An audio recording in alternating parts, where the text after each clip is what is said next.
bọ̀.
Ṣáàtì sọ̀rọ̀ ni. Mo ti já yín sórí gospel tó ń lọ lọ́wọ́lọ́wọ́ ni. Gospel lórí ẹ̀mí ni tó bá ń gbọ́ báyìí. Ó ní nínú ìtàn. Ọmọdé ọ̀rẹ́ ní sínú ìlú. Ó ti kọ́ ilé ṣe máa mú kẹ́pì sí ẹ. Wàá dojú ẹ̀mí ni ó ṣe wà rẹ lọ́dọ̀ tèmi. Kẹ́pì ni ó kọ́. Ẹgbẹ́ ẹ̀ tó bá yín mu. Àgbàtọ̀mọdé ẹ̀ máa yọ́nú sí mi o.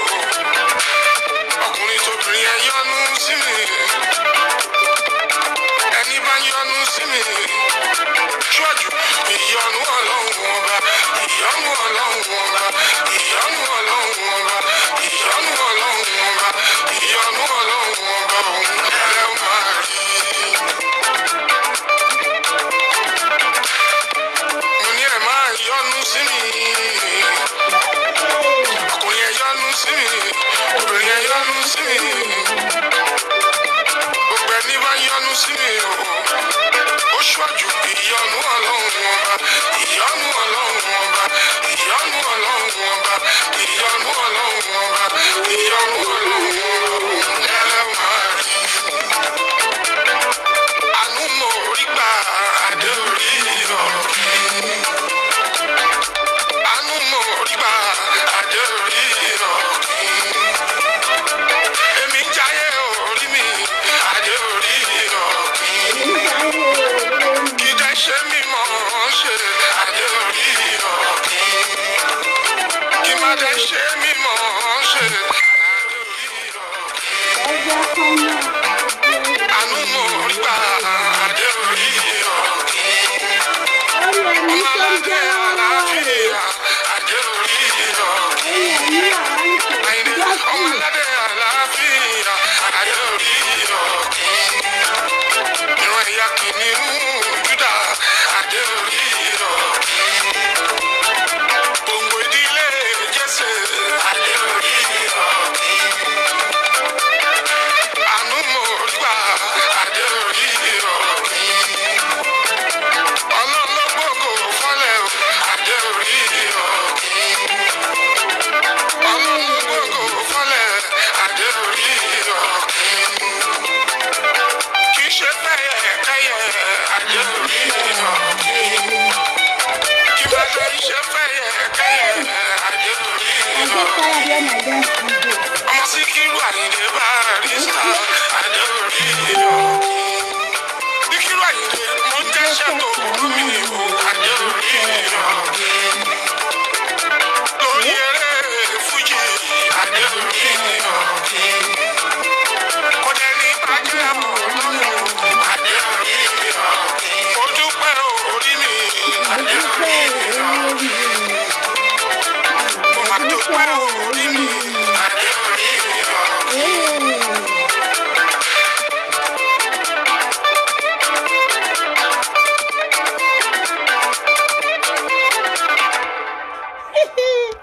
Ẹ̀mẹ́ta mo play ẹ̀ fún yẹn tó bá já sí wàá tètè lọ máa gbọ́. It is called Fuji the Sound. A lot of people have been wondering kí lorúkọ ẹ̀, kí lorúkọ kíní tá tẹ̀ máa ń gbọ́ yìí. We have searched all K1 soundtrack, all his album, we can't find it. It is called Fuji the Sound. It's so short but heavily meaningful, so deep. Oh deep, oh jinjin. Orí ẹ̀mí ni, ojú ẹ̀mí làwa fi ń wò. Ẹ̀mí làwa fi ń gbọ́. Don't mind my eyes. Thank you everyone, good evening. Nice having you all again. Yes, it's such a very, very merry mood for me today. Yes, merry mood. I'm just so happy. Why am I happy? Ojaya peak over the weekend this morning. I thank God, yes. And it hasn't been like this in a while. But to God be the glory. From Thursday, he even overpaid. I got to the peak of my sales this weekend by Saturday, Sunday, and even this morning we have delivered to the glory of God. You see, I haven't danced in a while, not because I was sad, but probably because I was not just in the mood. And you see, these days, I am always very cautious. For some reason, when I'm not online and I don't know what is happening, I just want to come out and watch what is on ground first. Get told me pay more call. But mo tenja de lola roy. Mi je channel ti moto. As I started the car, The song just came to my head. Èmi ń ṣeré lọ nìyẹn o. On my own, I wasn't dressed like this anyway. I was more casually dressed and I didn't have a scarf on my head. So many people have been wondering, why are you covering your head these days? Because henceforth, I told I'm going to become an alaja, whatever it is. I just want to be coming out looking like that, you know, comported. You know what I mean? Girl that you all are looking forward to see. Not necessarily that I wear this, but then I feel more comfortable. I have a whole lot of them. I just dust them. I wear them. This is bam, rather than tonguing my hair, straightening them out, whatever. I think I look good in it. I feel comfortable wearing it, whatever. You never can tell. Anyway. And you go. Joanna Glenn, you love that song too. Honestly, it's more like a spiritual song for me now. Not until Tabango Baba Bebe mi nígbà tí mo ń pè ọ́ Jésù gbọ́ àdúrà. Ọmọ èmi ò forí tó bá ti wà kéèkì ń sìn tí má gbé mi ń gbẹ́jẹ́ tó rá mi Àbíkẹ́ Adé. Ó ní ẹ̀mí gidi ni lọ́dọ̀ tèmi. Èmi ò mọ̀ dán yín o. Whatever lifts your spirit is what they call orin ẹ̀mí. As long as we are hurting no one, it's so meaningful, it's deep, it's spiritual for me. I don't know about you, but for me, I love the song. Like, my daddy deserves an award for this. Okay, everyone wants to dance. Join me to dance now. I've been dancing for the past 10 minutes. Everyone keeps saying, hey, you don't dance for us these days anymore. And then you know, Joe, I just can't organize the sumo kajomo Joe. Èmi ń jayé ọ̀rẹ́ mi Àbíkẹ́ Adé. Ọlọ́run ló gbógo fọ́lẹ̀ Àbíkẹ́ Adé. Mo pé jẹ́ kó máa búwọ́ èébú òṣó. Ẹ wá rí kó mi ẹ̀mí ni. Bábo orin ẹ̀mí burúkú. Láti mi kéré kan yìí. Inú mọ́ṣáláṣí ló kẹ̀ kankan. Wọ́n máa lu kíní tó máa ń lù nígbà àwẹ̀ yẹn kí náà máa ń pè pẹ́rẹ́pẹ́pẹ́ kọ́ máa lu sí lábẹ́. Ó hì ti bàjẹ́. Ìṣẹ́jú pẹ́rẹ́ ni but.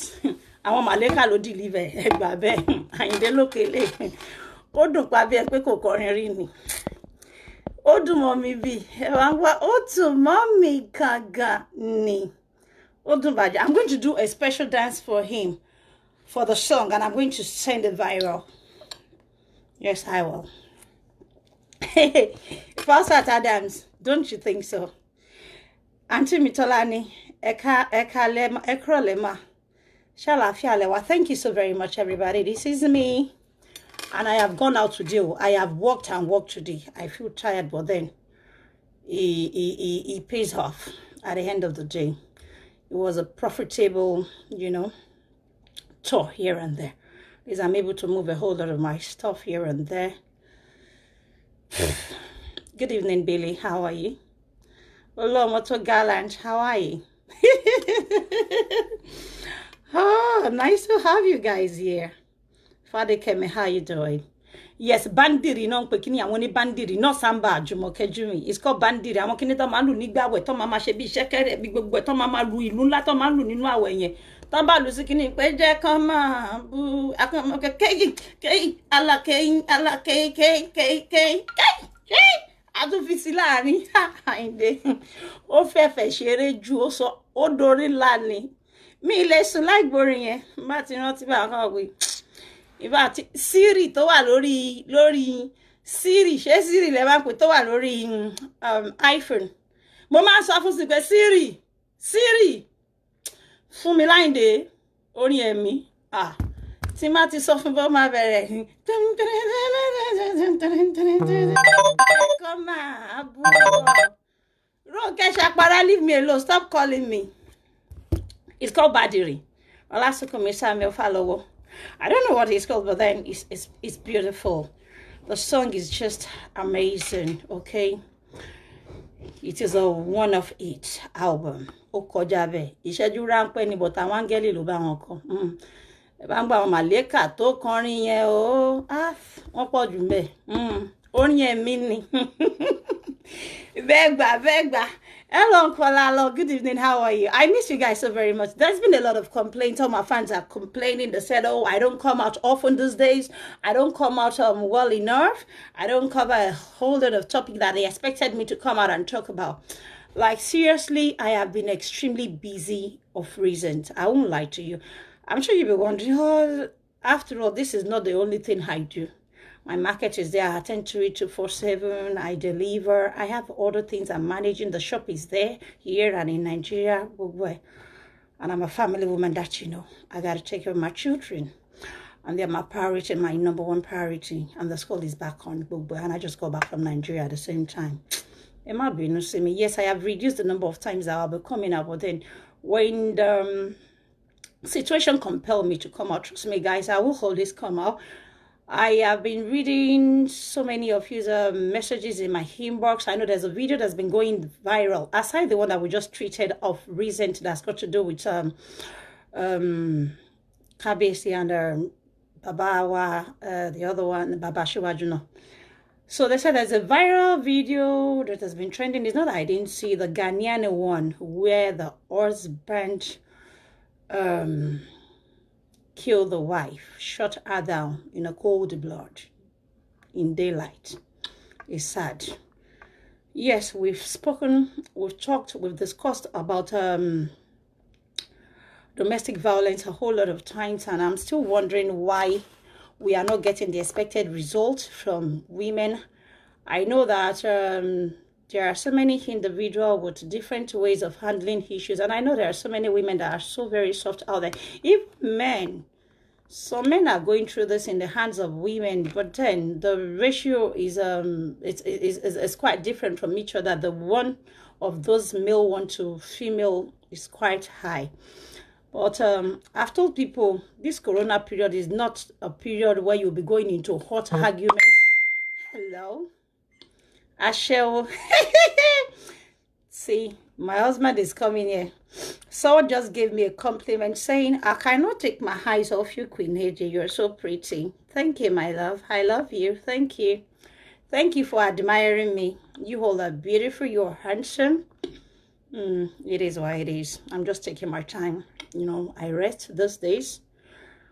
I eat. What else do you want me to say? I give myself peace of mind. I take my mind off so many negative, thought, whatever that is going to be giving me headache eventually. I take my mind off it. I blank them completely, okay?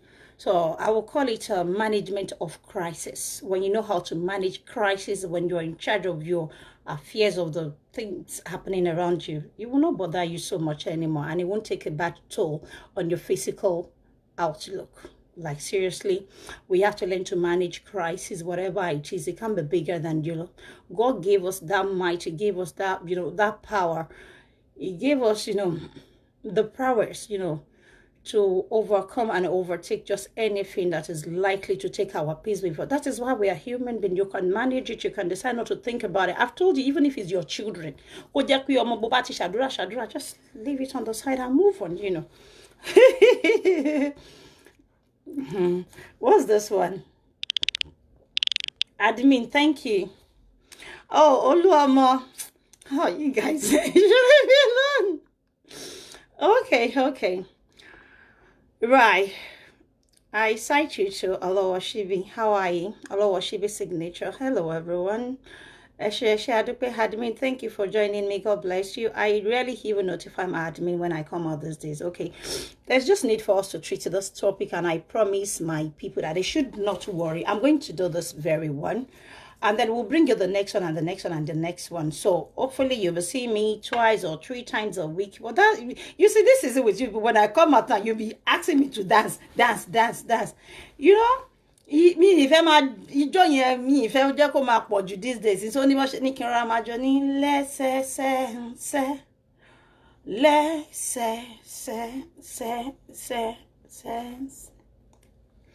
kuma ye yin if I'm not joking because me back to the bottom house of ye we see mon long. Oh my let's class how loud.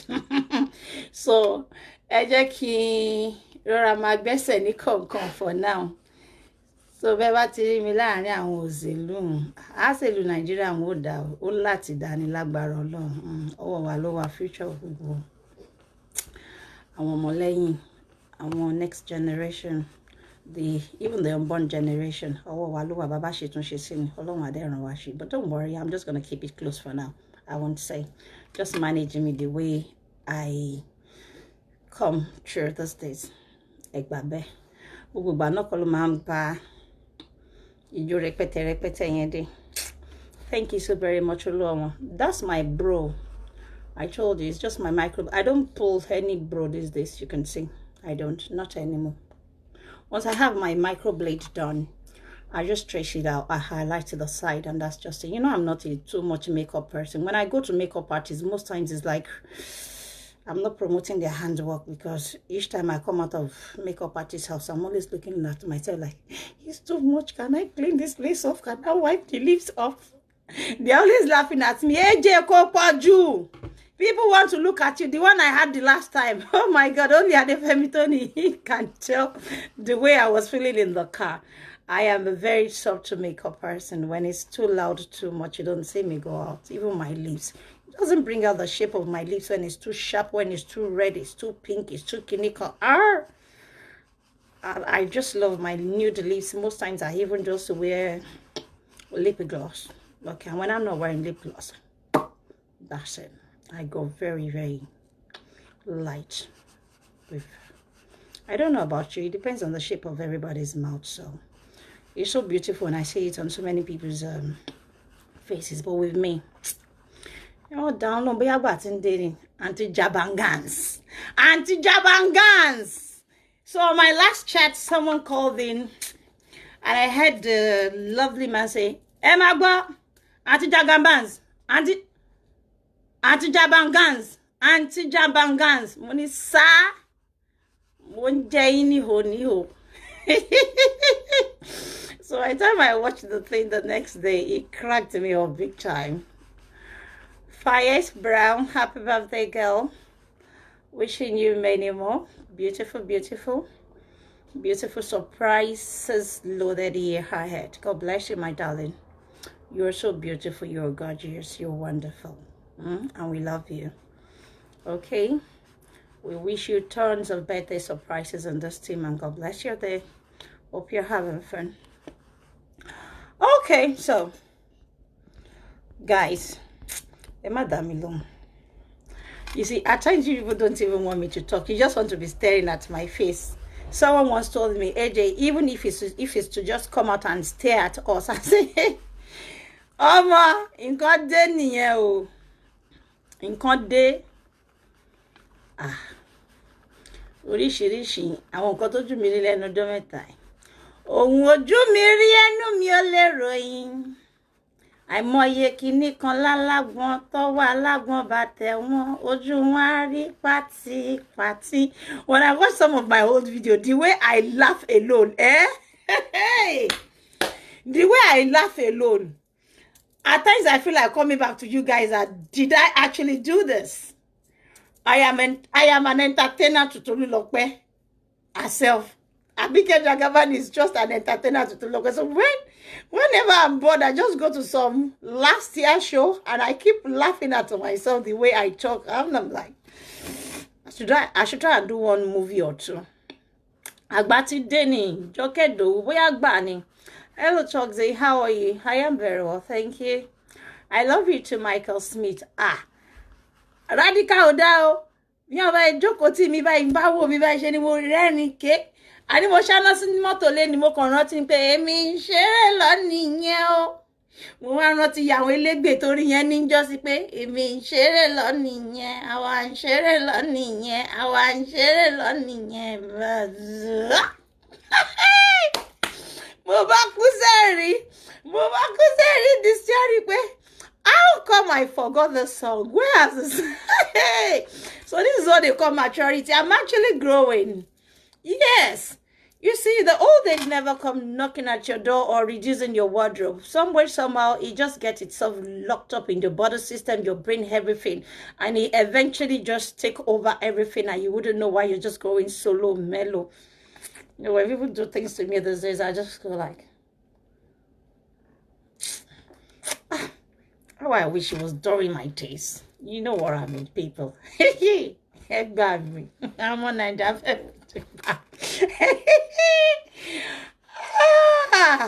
Mo ṣe gba ni pé Ọlọ́run jẹ́ àdàgbàre, Ọlọ́run má jẹ́ àdàgbà òfò, má jẹ́ àdàgbà bànújẹ́, má ṣe wá lẹ́lẹ́sìn ànífẹ̀sìn ló gbà. Àní fi ẹ̀yìn ẹ̀sìn, àní fi ló gbà lágbára ọ̀nà. Tó bá ti dé ó ti dé náà ní kò sí bó ti ṣe. Díẹ̀ bó ṣe máa kán lẹ̀kùn, just find yourself going calmer and calmest. You know, pé kòkó máa ń gùn mí o. Má kọ̀ rẹ́rìn náà, tó bá ti gùn mí, má kọ̀ rántí ọjọ́ náà ni. Má tún fẹ́ rìn pa bẹ́ẹ̀ náà. Anyway, ladies, we're going to be talking about us. Let's talk about us. Like, seriously, endeavor to share this chat. So, oh, that's my baby's comment. Thank you, Alale, for helping me press those love button. It saves me energy. You're such a silly boy, Sprillo. Silly husband. Alale will the button. That is how you will go and do a proko alagberi on other people's chat. Now you'll be staring at their nude and you'll be saying, "Is Alale helping you to press love button?" Which kind of love button? Man, stop it. Okay, hello Prince Tunde, Adebolu. Okay, you should not just don't get bored with me this afternoon. We're going to be starting soon. So what we're going to be discussing today is we're going to be talking about domestic violence. We're going to be talking about women, the courses, how to manage, you know, men, the harsh temper. We're going to be looking at the causes of domestic violence. We're going to be looking at how to avoid it. We're going to be looking at the right time to quit if he refuses to stop. We're also going to be talking about how to go for counseling to get over whatever it is that you think you're struggling to beat in that you know, violent and aggressive relationship. If you have you know, an abusive relationship, the way to walk out of it, the way to summon the courage, how to seek for help here and there, and how to become your own person, your own boss, how you don't have to be in there because of what people are going to say about you, because of the likely result of your family, your peer group, your friends, you know, result, you know, because you don't know what their reaction is going to be, the result of their reaction on you, on your marriage, on your relationship. The right time to walk out is very, very important, you know. I really feel for this one that happened recently, but then I'm going to be generalizing, you know, the topic today because we've spoken about it so many times. I'm telling you, women, if you don't know that this time that we are, time Tawaii, Corona one time, is not an easy time at all for us to do what? To play with our men's temper. Like, seriously, don't throw it above the rooftop with them. Learn to notice the warning sign. Once you see that red sign, if I want to start blinking orange, just move back from them, because all of them, they are depressed these days, most of them. Likewise, us women too. We have all been locked up in the same house. You've been getting fucked constantly, no time to rest. They ask for sex in the morning, in the afternoon, in the night. You know, so you have to learn to manage the situation coupled with your parental duties, you know, over the children. You cook, you go to work, you know, how to mumble jumble all this together without you having to face any stress or having to be the punching bag at the end of the day after calling for the man's hunger. So, pardon me, for those of you that are victims, I don't know how you have been managing yours, but if you ask me, this is not the right time. So like, seriously, they are going through a lot of the, you know, business collapse. The economy itself collapse. Some of them are into huge debt and they can't even discuss it with us, you know, especially African men. Like, seriously, African men. So you have to learn to study the situation. You have to learn to study their mood. You observe their mood. You observe the situation, you observe the things they are going through. Is this the best time to approach them? Is this the best time to lash out on them? Is it okay for you to even nag around them every now and then? Yes, around Kombiri, but mostly African men tó jẹ́ pé ó wà responsible, òun ló mówó oúnjẹ lẹ̀, òun ló sanwó school àwọn ọmọ gbogbo nǹkan dẹ̀ ló ti fọ́ yìí, business ti collapse. Corona, the pandemic has affected a whole lot of things. I will beg on us women to please take it lightly with them. You need to take it slow with them. Otherwise, wọ́n máa sọ yín di punching bag inú ilé ni. African man ló rúdù jù láyé yìí tí mo mọ̀ jù láyé, you only find like 10% of them that respect women. The remaining 90% wọ́n jọra wọn gidi gan ni. Either they are new generation or they are old ones. You rarely find African men that respect women. Like seriously. And you know, you can't rob them off their pride, their ego, their male ego.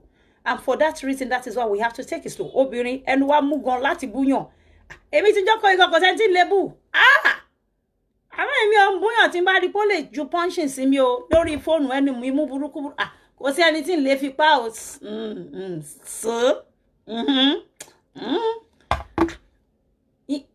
Àwọn àgbà tí mo ti rí situation pé ẹ̀jẹ̀ ojú làwọn ọkùnrin wà lọ́wọ́ yìí. O lè má sọ nǹkan kan tí kò di kan ṣan ẹlẹ́nu ipò.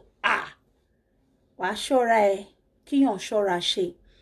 And you see, when you see the warning signs, when you start seeing the indication that there's likely to be a great, you know, disaster, calamity from nǹkan tó ń go through, ó better kó tètè sálọ, you call for help. Like the one that we just experienced now. There has been warning sign before that Ghanaian woman died. Don't say because my husband is a pastor, when he slaps me, I have to endure. Don't endure rubbish. Bó bá fọ́ ẹ létí tó bá lè tètè sọ̀rọ̀ síta, ìfọ́tí yẹn á dùn mọ́ toró ti mọ̀ pé òun ti fọ́ ẹnjọ́ sí ńṣe ló dákẹ́ pẹ́m. Next thing, he will punch you with his leg. He will kick you with his leg. He will punch you with his face. And then he will be kicking you at the same time. And you know them when they are hungry. What they want to target is that your mouth that runs. Jargons. And in the bid to do that, they can punch your eyes and you will suddenly go blind. Àìmọye obìnrin ni wọ́n ti lù sí oríṣiríṣi nínú organs ara wọn níbi punching, níbi ká máa lùyàn lálùfọ́ lójú, kán náyàn kíyàn dá láàbò ara, kán nú ẹ̀ kéyìn ti ká. Kìí ṣe gbogbo ẹni tí a bá rí lójú títí tó ṣẹyìn ẹ̀rẹ́ kéyìn yìnyín ti yẹ ọ̀rọ̀ ká ó ti ṣàgbáná, kò ṣàgbáná o. Ìmí inú ẹ̀ àwọn result punching, domestic abuse, domestic violence, àwọn lè rí yẹn as a result, not because they lost their teeth to drug intake or whatever. A lot of women are really strong. Like seriously, obìnrin, Ọlọ́run fún wa ní agbára, ó fún wa ní gbogbo nǹkan. Wọ́n tún ti bẹ̀rẹ̀ sí ní pè mí sórí fídíò, tá bá ti gbé nọ́mbà síta báyìí, wọ́n máa misbehave ni. So you see, so we really have to be careful. Once you are able. Oh, sorry guys, I need to block this number off. Because if I don't, mama disturb wa be won ni je ka roro so. They are very stupid people. They are male, just like that boy that called me that day. You guys remember that guy that called me? That's what they do when I put my number out there. And when they come online now, you see them, they will come out nude. They are very irresponsible set of men from only God knows where in this world that calls into the show like this because they have access to our number. Even with Zoom party now, you have to be careful you don't leave your ID number out there, because if you do so, tomati mukini Zoom yinsin alo party kan Zoom lala nse mi ma riro eri oko àti oyan la ma rí ní òjijì nínú Zoom party. I'm telling you, ibi tí gbogbo èyàn wà táwọn professor wà tèmi náà wà lójijì ládẹ rí oyan eré ni mo kọ́kọ́ pè wọ́n máa ń bára wọn sùn live ní lórí Zoom. So we have to be really careful. Once they hack your ID number, that's just it. They will share it to all those porn sites, and then they will keep interrupting you guys are meeting. Yeah, that's what they do now. So we have to be careful. Social media. So, gẹ́gẹ́ bá ṣe ń sọ lọ, kí Ọlọ́run jọ̀ọ́ kó ṣàánú wa ni. Àwọn obìnrin ó yẹ ká kóra wa ní ìjánu. Tẹ́ bá ti rí pé ẹni tẹ́ ń bá gbé ọkùnrin tí ò like kan máa gbóhùn lẹ́nu, because his head is so hot, he's going through a lot of things that he cannot even himself, you know, tí ó fún ara ẹ̀ kò lè envisage pé òun máa bára òun nírú situation yẹn, and there's nobody that could help. The situation is not helping, the economy is not helping, and the wife, the nagging wife, You are not helping at the same time. So who do you think is going to lash on? You are the next available. Kini tó lè punch, tó lè follow, tó lè fi ká gbogbo ronú yẹn kúrò tó bá kọjá àyà rẹ̀. Some men don't think, oh, I won't raise a finger at my wife. You see, that is a pastor that killed his wife, a Ghanaian pastor. He pulled a trigger to the wife's head 6 times. And that was the end. Mi mo bóyá ti rí video yìí. Àwọn Ghana méjì tí wọ́n para wọn. Ṣé ti rí? Ṣé rí bọ́n ṣe para wọn? So àwọn Ghana méjì tí wọ́n para wọn yẹn, ẹ wo bí wọ́n ṣe ṣera wọn léṣe. And Nigeria men ìlàkàyè wọn ò fi bẹ́ẹ̀ ṣe kíní Ọlọ́run dáríjì mí. Ọkùnrin Naija burú. Wọ́n burú, wọn kì í respect obìnrin. I'm telling you. They abuse women a lot. Only very few of them you find responsible. And I'm really sure about eléyìí tí mo sọ yìí. Even èyí tó máa ṣe bẹ́ẹ̀ pé òun wà quiet, tí push button ni ẹni. Yes, because anybody tó máa push button but must you overreact when it comes to you and your wife's matter? Must you slap her? Must you say things that will get her aggravated to a point where òun náà máa sọ títí ẹ̀ padà? Because wọ́n gbẹ́nu anybody's falágbàfọ̀. Àwọn ọkọ àtìyàwó mi tí wọ́n bá ń jà, wọ́n máa gbé kíní tira wọn ní ọkọ tó ń pè mí lónìí ṣìnà orí mi yá dá. Ọkọ tó ń pè mí lónìí ṣìnà orí mi yá dá. Òun náà sọ pé aya tó ń pè mí lólóṣìṣẹ́ orí mi yá dá. Aya tó ń pè mí lólóṣìṣẹ́ orí mi yá dá. Orí mi lọ́lọ́wọ́ kó tó fẹ́ mi ná. Orí mi yá dá. Bí ò bá sọ́wọ́ mọ́ má pè mí lólóṣì o. Orí mi yá dá. Aya tó ń pè mí lólóṣìṣẹ́ o. Orí mi yá dá. Ọkọ tó ń pè mí lóníṣìnà. Orí mi yá dá fún Sherry. Báyà bá ṣe ń gbé tiẹ̀ wá báyìí lọ́kọ náà mo gbé ti tiẹ̀ fún. Àwọn ọkùnrin kan wá ẹ̀ lè jèrè ọ̀rọ̀ lára wọn láyé. They are nuisance. I'm telling you. Tó bá dẹ̀ tí mo pé irú ọkọ bẹ́ẹ̀ ló ní. We are going to be looking at the courses. Ó lè jẹ́ níbi ọ̀rọ̀ tẹ́jọ́ ń sọ during conversation.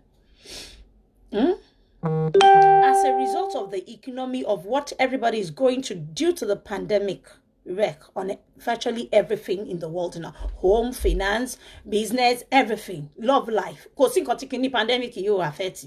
So wá dẹ̀ ti rí pé as a result of nǹkan tí pandemic ń dálẹ̀ ni pé it's normally not like that. Don't go into that hot argument with him. Like seriously, me I cherish my pretty face. So Olódé ń tọ́jú mi kí n mọ̀rọ̀ ọkùnrin mi fẹ́.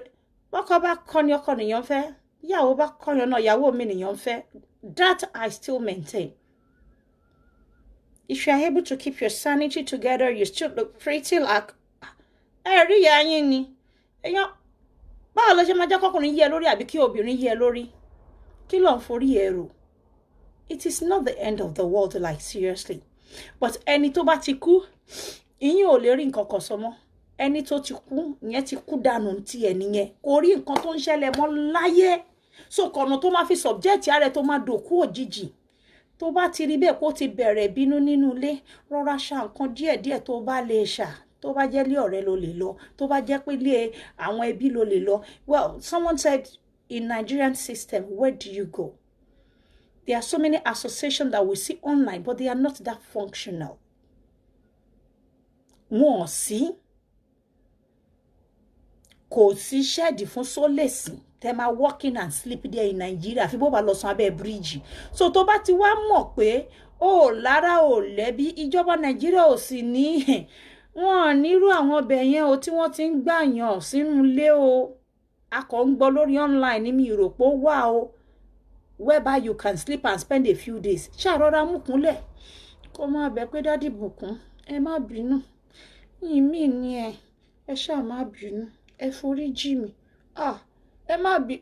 Ó mọ̀ pọ́jọ́ ọ̀la ẹ̀ kó lè dúró kó lè ṣe ìyá àwọn ọmọ ẹ̀ kó má bàa dòkú lójijì. Bọ́dá bá ṣe dúró kó ní àríwá tábà.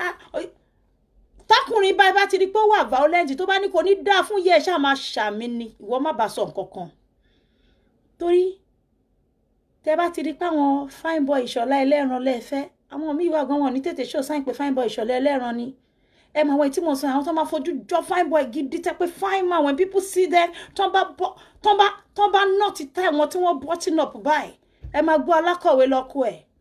Tí hìtì ẹ bá ti wà ní heat of argument díẹ̀ ó ló máa kọ́kọ́ sọ pé ṣé mi ò ra mọ́tò fún yẹ ẹ àbí tá a bá wọlé pé àbórí yẹ ẹ yìí ni ẹ mọ̀ pé àwọn èèyàn gbọ́dọ̀ bá lẹ́nu ẹ̀ pé odidi MD ibi iṣẹ́ ẹ ń bá madam Janesi orí ìyá ẹ̀ yìí àfi bí aláta náà kẹ̀kẹ́ Ìṣọ̀lá ẹlẹ́ran o Ìṣọ̀lá ẹlẹ́ran o fine boy Ìṣọ̀lá lèmi ò mọ̀ pé o tó yẹ kí ni ẹ bá ti gùn ọ báyìí ẹ wà rí pé Ṣọ̀lá ẹlẹ́ran tó ń de táì gidi ó rásìkú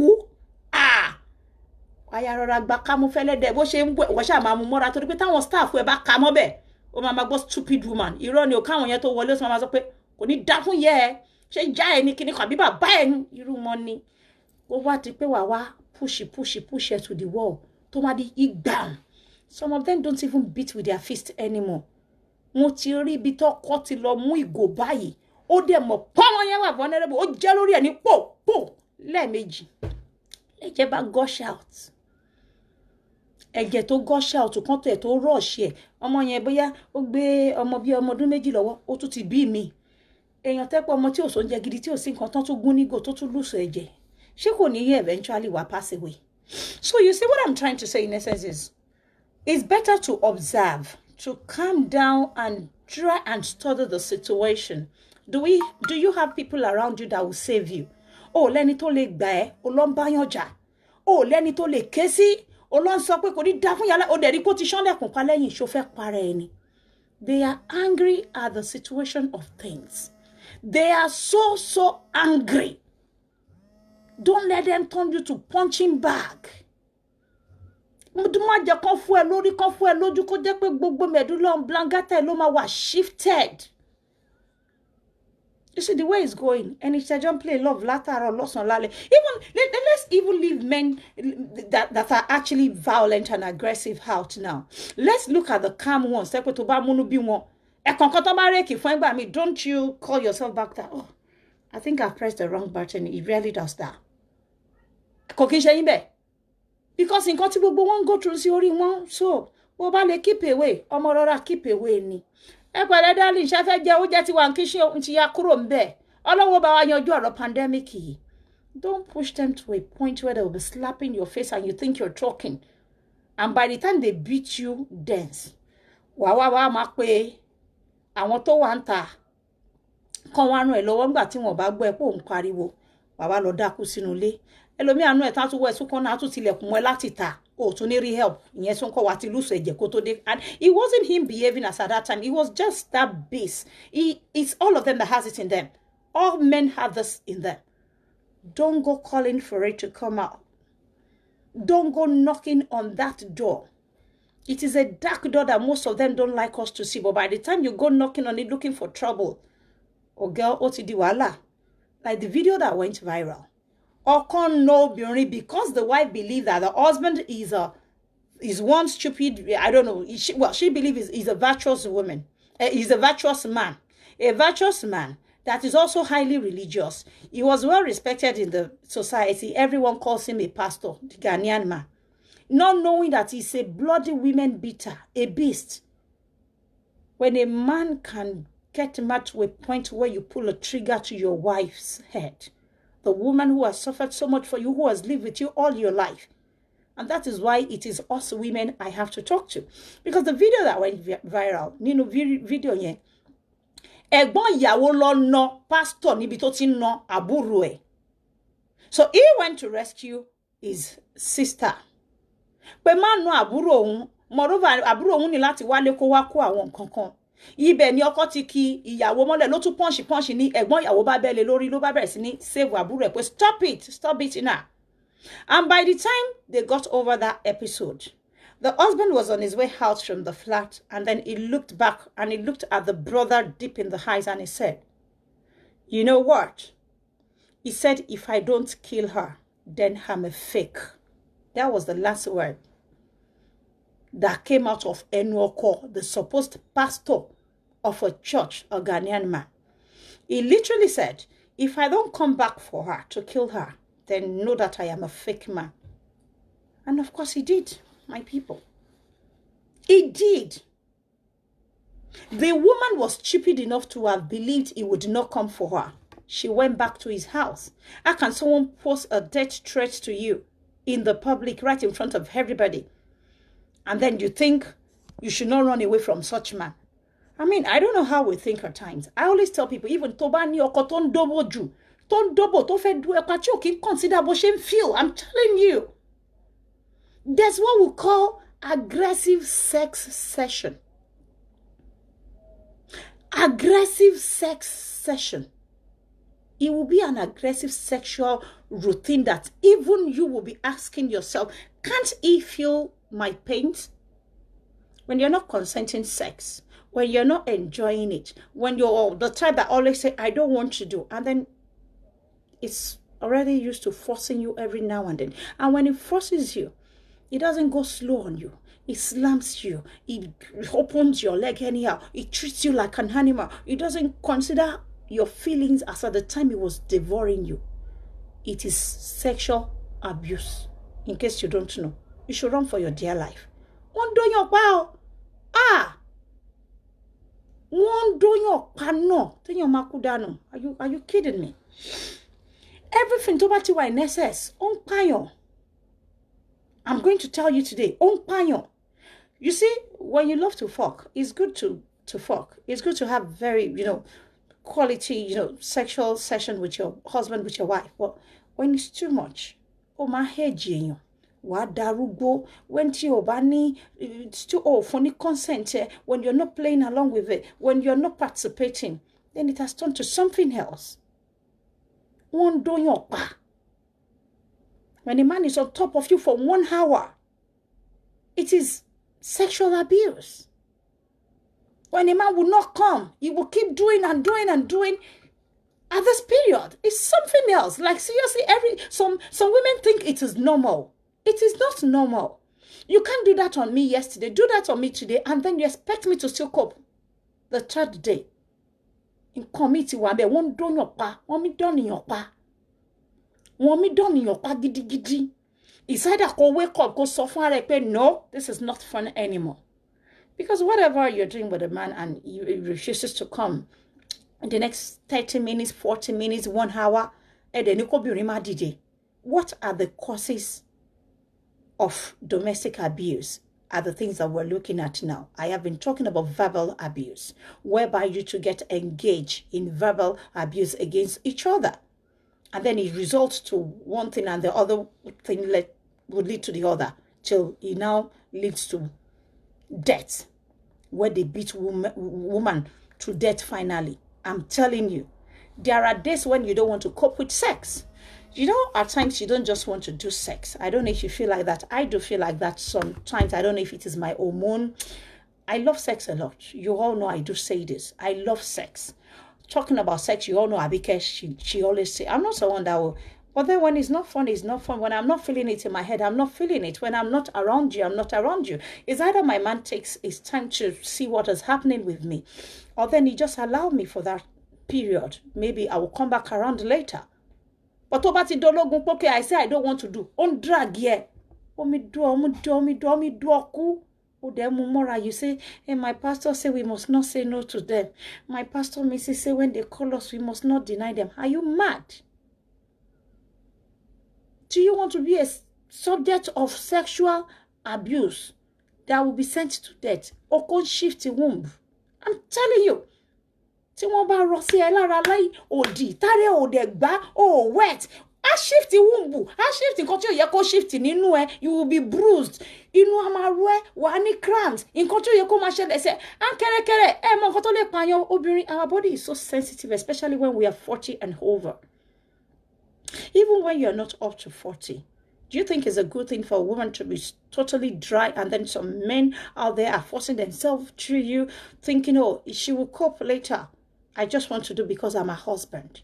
And then you're coping. But she ma kú nìyẹn. Oh, kò ní kú rárá wá tún báàgì doctorate degree lọ sọ́run pé wọ́n dòwò pa ní. Láì ṣe pọ́n rí pé ọkọ lé. Are you mad? You should speak up. I'm not in the mood. I am not in the mood. You should beg him. You should let him know how you're feeling. If you're having pains from the one he did yesterday, a few days ago, speak up so that you don't suddenly pass away. There are so many things that are, contributing factor to all this, marriage crash that we see these days. When you cannot cope, you cannot cope. Ohun elano, ohun epa, báwo ló ṣe wá mama take kini on me torí pé ṣé ó lọ dédé, ó dé láti bí ṣe. And these are the things that our women have been going through in recent time. They've been telling me, AJ, àfi bí àfiṣe ni dídó yìí. Ṣé mo tẹ́lẹ̀ mo sọ fún àwọn ọmọ mi mo ní ẹ cope, ẹ rọ́jú àti kò tẹ́ máa enjoy ara yín rè. But you know what frustration can cause? Everyone is frustrated from the remains of this pandemic effect on us, on everybody, on the world at large. So báwo ló ṣe jẹ́ pé dídó láàárọ̀ láì ṣe pé dídó la dẹ̀ tún practice la fẹ́ máa fi yọwọ́ nílé iṣẹ́. Dídó lọ́sàn-án tó bá dé dídó lálẹ́. Ṣé mi mo ní kí nǹkan má lọ dédé ni? Àbí mi ní kọ́sìtì corona ni? Ló ṣe máa sọ mí di pàǹchárá ọtí ìṣekúṣe ni, àrùn pa ni, ó dẹ̀ ní mi ò lè complain. So that's because he's a pastor. Our pastor used to say we should not deny death. He said I must not say no to my husband. Are you mad? You want to pass away? Your body is so sensitive. And you see that play called sex. It goes with both of you's brain. You act it, you react to it, you play it with your brain. So when your brain is not participating, then your body is not welcoming it. And by enduring to roju o le shere leshe, when the vagina is not wet, when you're not ready for it, a shrink gbogbo wall of vagina, a bruise. Bruises yen cause nkan mi. If it's over large, it can cause just anything, and then you endure today, it comes back tomorrow, it comes back today. You should go for counseling. If you have to move out of the house, then move out of the house. If it's going to be beating you, battering you because of this, then it's not worth it.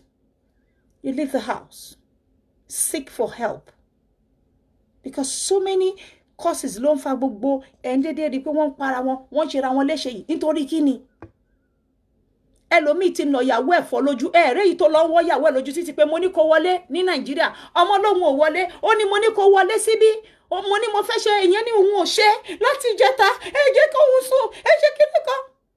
Àwọn ọkùnrin mi alágbèrè, àwọn you know what I mean? Àwọn kíní Viagra, aphrodisiac oríṣiríṣi tí wọ́n ti gbé lò, òun náà máa ń lò ń bí iṣẹ́ tẹ́lẹ̀ tẹ́ pé oríṣiríṣi ọmọ náà máa gbé ló máa wá ṣe yọ̀dí nínú ọ́fíìsì.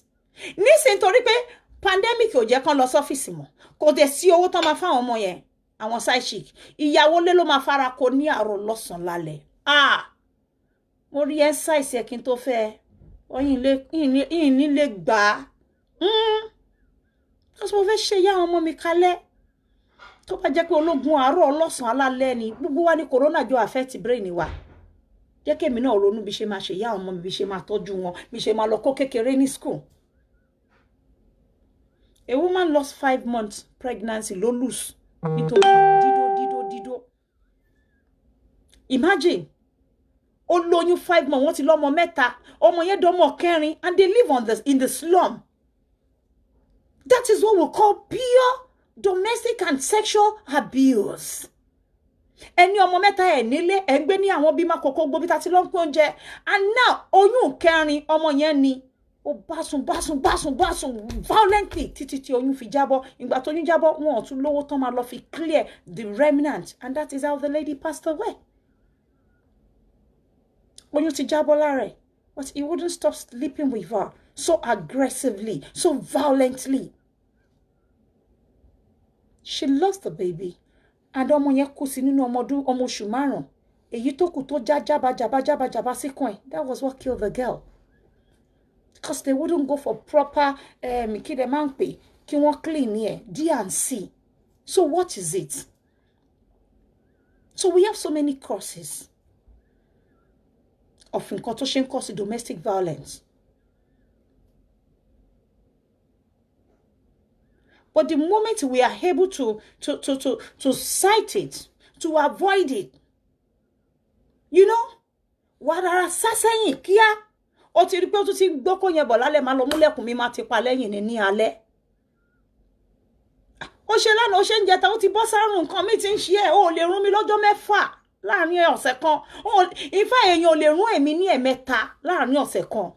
Ara mi ò gbé, ìmọ̀ bóyá gbà ti dé ni ilé ṣe ń ṣe láìkí ẹ̀ tó kò lè work. Ìgbà mi ara kọ́ ìgbà mi ara mi kàn máa kọ́ ni kò possible. So tó bá ti rí kó tí ń pọ̀jù you need to speak out. Tó bá ti dológun pé tí o bá ti rówó ń bíṣẹ́ next thing ipò ìfọ́tí ìwọ ni. How can you be telling someone pé pastor kàn má pariwo ọkọ tó nù ẹ̀ o tún sọ fáwọn èèyàn pé please I don't want you to expose him because he's a pastor. So pastor should be allowed to beat you to death because you don't want to disrepute his name. So it is him that should now kill you for your children. You would rather go get killed. At the end of the day now, the woman has died. Yes, this boy will go to jail. But do you think when they release him, he will not come out and remarry? That is if he will not even plead guilty. And then probably get some 8 years or 10 years, be released. He will probably come out when he's like 55. He's still young. If he can work, if he's got the dough, he will remarry. What you cool? Women, don't be quiet. When we are not enjoying it anymore, please quit. Seek for help. Call for help. Tajudeen Akerele ẹ ń bi mí pé why now? Ara ti ń sán. Ara mi ò gbé mọ́ ẹlẹ́mẹta lọ́sẹ̀. Maximum ni ẹ̀mejì ni. Kò sí béèyàn ṣe lè sọ pé Àbíkẹ́ ó yan mi ó ṣe kinní kan. Yín bá yan mi kí n sẹ́sì jù yí lọ ẹjọ́ torí Ọlọ́run pé kẹ́ wá fọkọ́ pa mí o.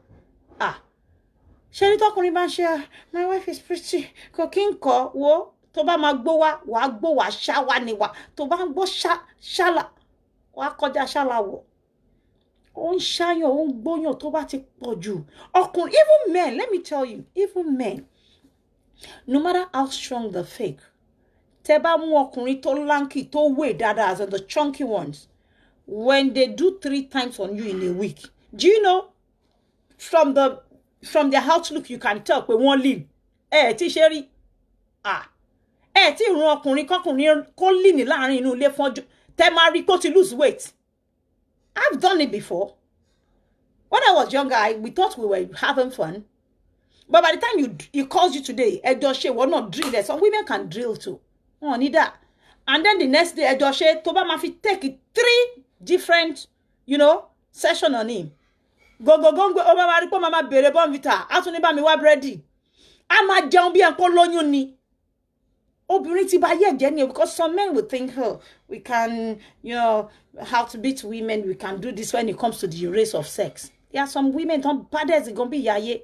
One sick ni. Emi sick. Ngba tí mo wà nú ìgò tí mo judging. So you know when you have a partner, ma sún ni. Ma bèrè fún Milo àti Bonvita àti bread láì ṣe pé kò jẹun àárọ̀. Láàárín oúnjẹ àárọ̀ yẹn sọ́sàn, a tún máa bèrè pé jọ̀ọ́ bá mi po. Ma bèrè bá mi po Milo. Oyin ńkọ́ kò dẹ̀ fẹ́ sọ síta fún ẹ pé oyin ńkọ́ òun because kò fẹ́ kó feel pé ọmọ ọ̀nà òun pa to 0. Àwa máa lọ scope. Ó lè ní ṣé mo lè romi díẹ̀. Tó bá ti rí pé ṣe tọkùnrin bèrè pé jọ̀ọ́ jẹ́ mu malt. Oyin tí ń kọ́ ni kò dẹ̀ fẹ́ kó fowó ṣe yẹ̀yẹ́. Mo ti gbé gbá orókè. Oyin tó bá rí wọn tó ṣe tán tá sáré lọ gbọ́n mi mu. Ó bóyí dé nìyẹn. Wàá fún rẹ ní rank straight. Tó bá tún ṣe mi wàá tún fún rẹ rank pé gbà kò sọ̀rọ̀. Ó ti ná. Sórí tó bá ná wọn tán tí mo mi, ó ṣì yín tí riscos. Tó bá yẹ pé ó sọ kalẹ̀ ó dédé béèrè pé mo fẹ́ mu mi. Ó ti run pa. Tó bá wá béèrè Milo, ọmọ ó ti ṣẹlẹ̀ ṣe ráúráú. So you think it's only women? Téèyàn bá nídìí ńlá, when you get yourself engaged in this thing, tá à ń sọ yìí sexy, tó bá nídìí rẹpẹtẹ tó yẹ pé wọ́n fẹ́ yẹn lélẹ̀ nìkan rún ẹ léra consecutively for 3 times, 3 days. Ó lè dìde kí díẹ̀ yẹn jẹ́ same size mọ́, ó máa jó. I'm telling you from experience. Likewise ọkùnrin náà, tó máa ti ń bèrè Bonvita, kò sí bó ṣe lè chunky ó máa rí pọ́nrún ẹ̀ máa dà kó dédé ṣe báyìí sókè. Àrù, ó lè má bá sọ̀rọ̀ kó máa wo bí kó máa ní dádì wá ṣe wá okay. Wá rí pé máa avoid ẹni tó bá ti rí pé ó ti wà too demanding jù. Bí ẹ náà ló ṣe rí pẹ̀lú obìnrin. Ṣé má rò pé bí ọkùnrin nìkan náà ló ń ṣe o. some women too àwọn náà ní problem àrùn pani máa pọ̀ ọmọ lọ́mọ láàárọ̀ ẹ máa pọ̀ ọmọ lọ́mọ lọ́sàn-án bí ẹni pé kí ló dé ó fẹ́ yín dáná ní láì ṣe pé bóyá nǹkan míì ń ṣe ọpọlọ yín wọ́n ti gbé dọ̀dọ̀ yín lọ. gbogbo nǹkan níwọ̀n tún wọ̀ sí owó ṣe ń já sí kúre o wọ́n ń dóyàn pa ènìyàn mi dánìyàn pa èèyàn náà mi dánìyàn pa. ẹ̀yin orí gbogbo fídíò táwọn wò tó ń trending ẹ rí ọmọ Calabar kan báyìí recently tani so wetin you can't do for am. Honey, you do whenever do SML come into was it that outside and he never judge me we never do in baton or that honey. What do you do for honey? Okay, I'll the bed sheet honey. Okay, yes we do. But a black say I don't carry something, he don't drink before we enter inside room. Honey, you don't drink a black say he don't carry him for tablet, he don't swallow for tablet before we enter inside room. Now you don't carry tablet to swallow before you enter inside room. Ló bá kúkú rún ọmọ yẹn pa. Ní bèbí yẹn ọmọ Calabar ló bá rún bàbá ní bàbá pa. Ní bàbá bá crossover. Ẹ rí ni tó ṣe báyìí sórí share. Ẹ rí video yẹn going viral. I think I've been missing out a lot. I'm going to be bringing you all the videos. He passed away. Wọ́n rún pọ̀ kọ́kọ́ ní partial stroke. Ẹ̀yin ọkùnrin tẹ́ máa kàn feel pé we are held to the tax we can do it. Ọmọ Calabar mú ó kọ́kọ́ ní bó apá ẹ̀ṣẹ̀ rọrẹ̀ sórí share wọ́n wá ń test pause yẹ ọmọ ilé ti pass away o àwọn kankan wọ́n ẹ má lọ máa show àwọn prowess àwọn malian ẹ kò máa para yín dànù crossover night ẹnu òdòbò dànù crossover nìyẹn like seriously you will finish doing the thing you deliver and then you cross away to the other side ngwanu bye bye ni mi ń sọ fún yín bí ṣe ní mo èmi ò ẹ̀yin ò lè rán tèmi mi ò bá ti gbé èmi ń dìde ni. Someone please call 911. Tell them I cannot cope again on this bed with this man. If for the day. Gbogbo nǹkan ló yẹ kí a ní ẹrù mi o yóò jẹun dọ́rùn ní o àwọn kan wà ní èrò kò ní ìdáríjì bí ẹ bá ẹ lọ dóbò dọ́rùn. Yes. Ìyẹn automatic pé o lè rálùjọ náà wọ̀ ni o sí bó ṣe fẹ́ ṣe wọ́n lájọ́ ẹlẹ́yìn kan wà ṣẹ́ṣẹ́ṣẹ́ṣẹ́ tó máa fi crossover bójọ́kùnrin náà ni tó bá ti di pé ìyàwó lé ẹ ajá ti gbé dọ̀dọ̀ ẹ lọ sá fún bọ́s Yabayo ibi tá a bá dé yìí ó dà pé o máa lọ lé ọkọ ẹlẹ́ẹ̀kejì ẹ̀mí mi ò gbé mọ́ tó bá dẹ̀ jọ́kùnrin náà ni you need to tell him straight up you know what man I cannot cope. Obìnrin mi mo borí yín ò ṣe pé ọkọ mi ò lè fẹ́ yàwó kí ló tí ò lè fẹ́ yàwó mi ọkọ mi lè fẹ́ yàwó mẹ́wàá bí ṣe máa sọ fún yín mo dẹ̀ lè fẹ́ oníyàwó mẹ́wàá ó wá wùn mí because kọ̀ràn kó mú mi kó rún mi pa bàbá wa ó kó tẹ supply family ìsọdọ̀ èèyàn kan ti pọ̀ jù ẹ jẹ́ ká share polygamy sì ní kíní tẹ gbé ó dání ń sọ fún bó tilẹ̀ jẹ́ pé oníyàwó kan lẹ́yìn àmọ́ kíní abẹ́ yín polygamy sì ní ẹ jẹ́ ká share èmi mi ò gbé kíní rárá ẹ bá ń pa àwọn èèyàn sí sàárà ni àjọ máa kún jẹ ni tó bá ṣe bẹ́ẹ̀ wá pass away I'm telling you ẹ kẹ́ mi ẹ̀ lè fẹ́ yọ àní obìnrin mi ẹ̀ tiẹ̀ mọ ojú ara yín kónkó ló báyìí kò wọlé ó lè má jù dájì ló lè má jù orí ẹnìkan ló mọ wọlé wàá ṣáà máa fi agídí ọ̀kánjúwà tó máa fi rún ẹ pa tó máa kú. Come on, jáde come on lọ bíbẹ come on dò lágbájá adédọdẹ wọ nìkan náà ló fẹ́ dájẹ́ ó dájẹ́ tán báyìí orun ẹ láàárọ̀ because some are just so naturally energetic there's nothing you can do wọ́n jẹ́ bí àfiṣe ni wọ́n jẹ́ ọkùnrin mi àfiṣe ni a máa jẹ́ bí kíní wọ́n pè é láàárọ̀ and some of them bọ́n ṣe ń ṣe náà fún ẹ lóyún obìnrin mi ti bí ọmọ 6 ara ti weak there are some of my age group àwọn ọmọ age group mi tí wọ́n ní ọmọ 30 years ọmọ 30 years old èmi náà bá ti ń tètè bímọ pé mo sáré yájú bímọ mo lè bí ọmọ 27 but you see the more children you have the more tara ẹ ń weak sí síbẹ̀ náà wọ́n á rún ẹ láàárọ̀ lọ́sàn-án lálẹ́ torí pandemic wọn ò rí bí gbà lọ ó ń pààyàn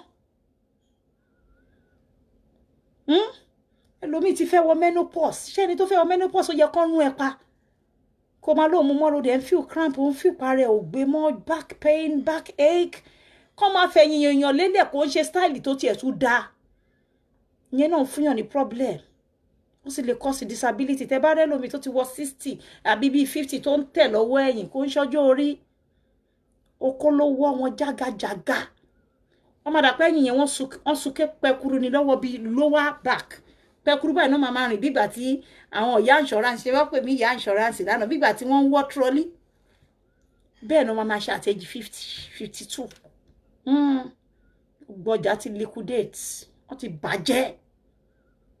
ti bàjẹ́ ìmí máa padà ọmọ ara ti pọ́ọ̀tì níbi tó wà láì ṣe pé wọ́n ti gbé wọnú sísítẹ̀mù Nàìjíríà.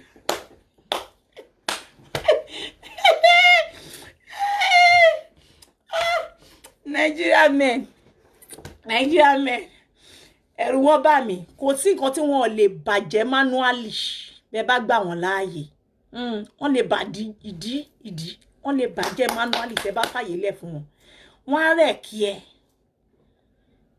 ìgbájú ìgbámú ní kọ́kọ́ ló ń pààyàn okó ń pààyàn tó bá ti pọ̀ jù àárọ̀ ọ̀sán alẹ́ ṣé ọ̀sán fún ẹ nílé yín pé kó máa kọ́ wa lọ́rùn ṣé ni kó máa kọ́ ọkọ ẹ lọ́rùn ìyẹn ò ń ṣorun mọ́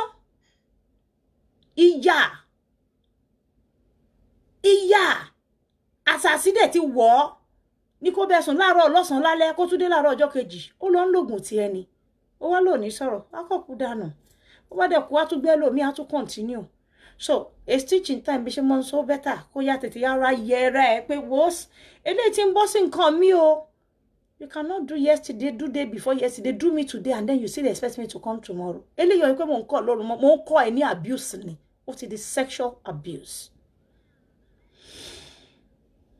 like seriously ẹ̀rẹ́rìn kò sí ohun tí Nàìjíríà mẹ́rin ò lè rẹ́ẹ̀kì manually bẹ́ẹ̀ fún wọn mattress wọn á já láì ṣe pé wọ́n ti ọ̀bẹ bọ̀ ẹ máa rẹ́ lómi máa ra vital foam àwọn fóòmù burúkú alágídí tẹ́ pé normally kò yẹ kí kádàrá wọn gbàbọ̀dé ní another 10 years wọ́n níbi oorun burúkú láì ṣe pé olúwa ẹ̀rọ nu mọ́tẹ́lì àbí hòtẹ́ẹ̀lì fóòmù yẹn ayé àbàjẹ́ láàrin wọn yẹ under wọn yẹ ni àṣìṣe ni àárọ̀ yìí ọ̀sán yìí alẹ́ yìí ìjọ́ kejì yìí fóòmù tí ò ní insurance lórí tẹ́ pé olúwe òyìnṣọ́ rẹ̀ bó òyìnṣọ́ ẹ̀gan bó bá ṣe lọ bàjẹ́ bẹ́ẹ̀ yọ̀ǹda wọn yẹ ó lè mọ́ ní insurance kì ní mọ́ ó lè mọ́ cover pa ọ̀ǹda wọn yẹ kọ́ta ní pé 10 years bó bá bàjẹ́ láàrin lẹ́yìn tí gbé padà láfta wọn nílé fún yín replacement ẹ̀rù I'm sorry o èmi máa bá yín sọ̀tútọ́ ṣé o pé mi my own will be sounding yes, I am raw. I will just say it the way it is. You want me to say it in Yoruba? I will say it. When I say it in Yoruba, it will sound vulgar. When I say it in English, it will still sound vulgar. It's either you speak out loud and say no to sexual abuse, domestic violence, or you pass away. Move out. It's not just by beating. That's what I'm trying to portray. It's not just by beating. It's not only beating. It's not when they hit you. It's not when they bang your head, shoot you down. Some comes with sex. Sexual abuse is part of domestic abuse in your home, in your marriage, in the relationship. Everything has a gauge in life. When he's overdoing it, over-demanding, then you should ask him why. When she's over-demanding, you should ask her why too. Obìnrin náà ń dún ọkùnrin náà pa. Ó bá ti lọ fọ́mọ tí wọ́n ti gbé kí wọ́n ti gbé dọ̀dọ̀ ẹ̀ lọ. Ṣé mi mo ní kí mi mo bá ti yẹ ẹ̀jẹ̀ bí tí yẹ bá lọ wọ́n gé dùn ẹ̀ sí ni kọ́ lọ mú kọ́ lẹ̀ mọ́ padà. Má over demand from ọmọ mi àbábúrò mi o. Ẹ mọ̀rùn pa kó wá cross over o.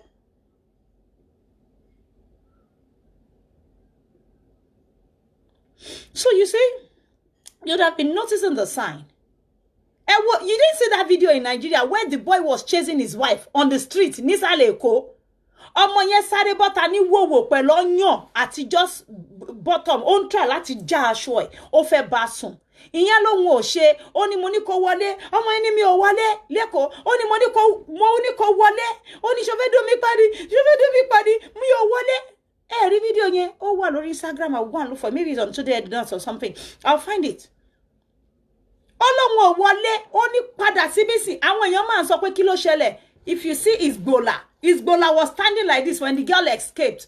We all can see it standing. Ó dẹ̀ ń lé ọmọ yẹn kiri pé mo ní kó wọ bíbá ẹ̀ ọmọ yẹn ní láti jẹta ó jẹ́ kí n sinmi ó jẹ́ kó wọ́n sinmi òun ò ṣe mọ́. She was literally crying all over the street of Lagos live. So you didn't see the video like shortly before I went to Nigeria. The boy was practically dragging her from the street. Abuse ni. Tí dídó bá ti pọ̀ lápọ̀jù, sexual abuse kò ní orúkọ méjì tó ń jẹ́, ó dẹ̀ lè pààyàn. Some women will be bruised to the point where they will be bleeding internally. Shebi kan ni mo sọ pé she was 5 months pregnant. She has 3 babies. The last one, she kere baby ni, and then she's pregnant again. And this boy would not leave her alone in Makoko until she passed away. Oh, dotiti oyún oṣù márùn-ún jábọ́. And they did not realize that she's lost the pregnancy because probably her tummy was still protruding and they thought everything was fine. But obviously, she's lost the pregnancy. She's been seeing tissues, clots, blood. But because there was no money to go to the hospital, they did not go for proper evacuation to clean her up. Because they didn't even know that she's lost the baby. The tummy was still big. And then the boy kept sleeping with her like that every day, aggressively, until she passed away. And then wọ́n rí pé òkú ọmọ ló wà nínú ẹ̀, pé ọmọ yẹn ti kú sí nínú. Long ago, wọ́n dẹ̀ wá pé kán wá yọ kúrò, kí wọ́n clean her up. So that is what I'm talking about. I mean, there must be mutual understanding láàrin ọkùnrin àti obìnrin lórí ọ̀rọ̀ dídó. When it's becoming too much, it's becoming too demanding, or you are becoming too demanding, then it's either kẹjọ gbàbẹ́. Oba de lo ṣe ń ta kò sí ètò kan èmi, but tell me ara mi ò bá gbé mọ́, ara mi ò gbé ni. Me, I'm not the type that will say ara mi gbé because I don't want him to go and sleep with Cassandra or because má lọ bá Títí sùn. Ó ń pẹ́ kó tó bá Mary, Holy Mary kan sùn bó bá rí, kí n tèmi, ṣé mi kí wá kú ni? Ìbá ti lọ tó bá ti lè mára dúró dijọ́ tí máa tún ti ready. I'm sorry. Likewise, women to men as well.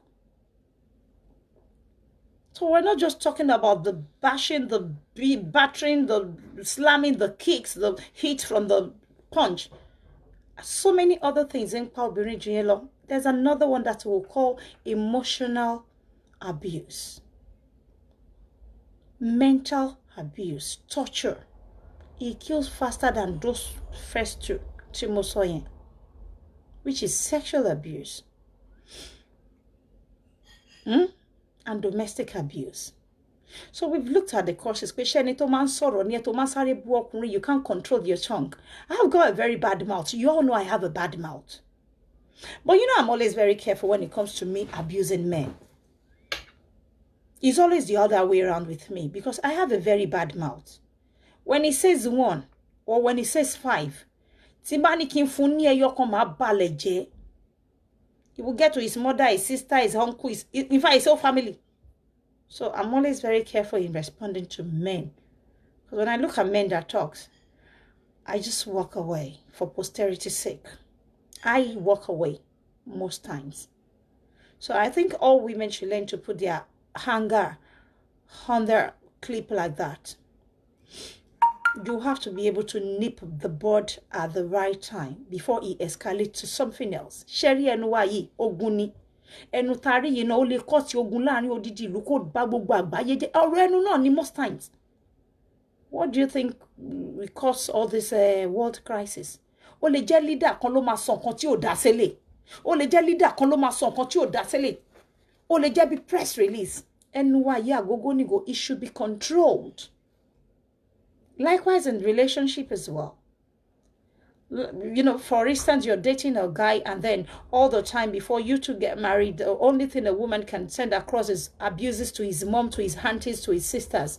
Of course, he would have sensed that this one will become something else when I put her in my house. No, I don't want her. This is not the kind of woman I want in my life. So, obìnrin alátimọ̀rọ̀ tó máa jáde lẹ́nu wa ní gbogbo. And like I told you that men, they don't trade their pride.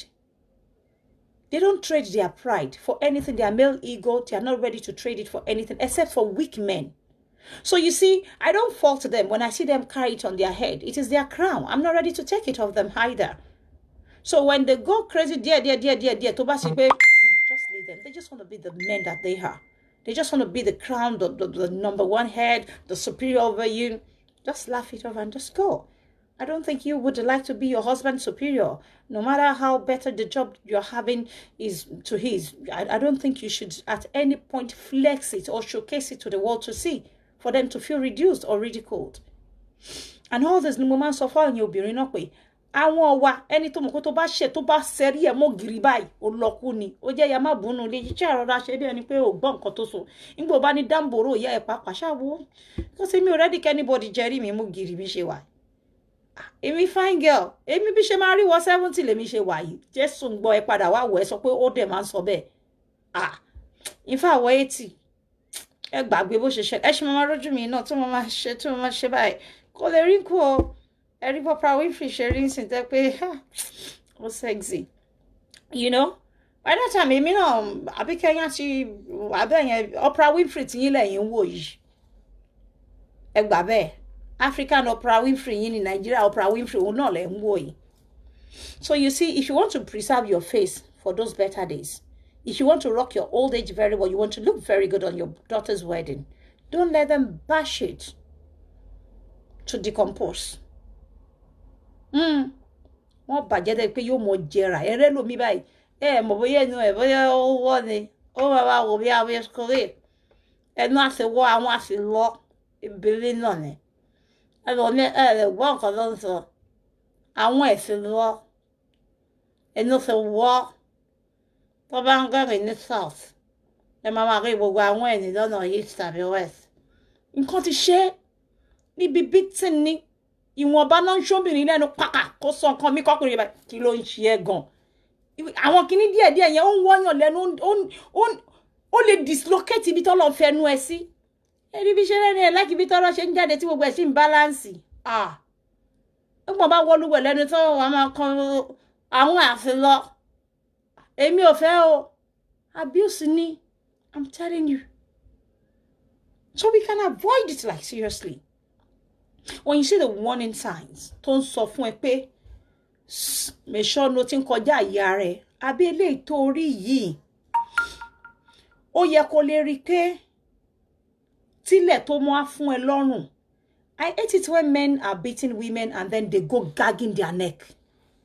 Mọ̀ pé tójú ò bá ká wọn mọ́ ó lè fún ẹ lọ́rùn pa because it is not them behaving at that period. Ẹlòmíì lè wà possessed. I cannot manage a man that talks too much. It's like kò máa fọwọ́ ṣọ́yàn lẹ́nu like ẹ̀. Nǹkan tí mo dẹ̀ tún hate jù láyé mi and I always say even when I'm in relationship I always say I hate mental and emotional torture. It's the worst. You think it's only when it's not slapping your face that you can stay alive.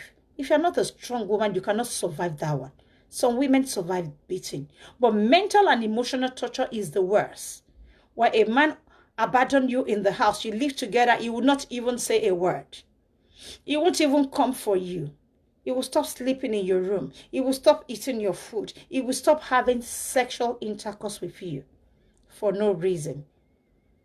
He will just stop it for no just cause. The next day will tell you, hello, hi, how are you? I want to love you, share. Konisi sign ija. That one is worse. So you see, then a woman starts thinking of a million things in her head. What is happening? Why is he abandoning me? What have I done to him? I have approached him. I have begged him. I have sent his family members to him. What is happening to my marriage is crashing right before me. And that was what I said earlier on, that you have to be in absolute control of situation, of things. Crisis management. You go out more often, you talk to people more often, bring more friends around you. Don't be scared to speak out. Yes, it's a very wicked world. A lot of people will come around you just to laugh at your situation. You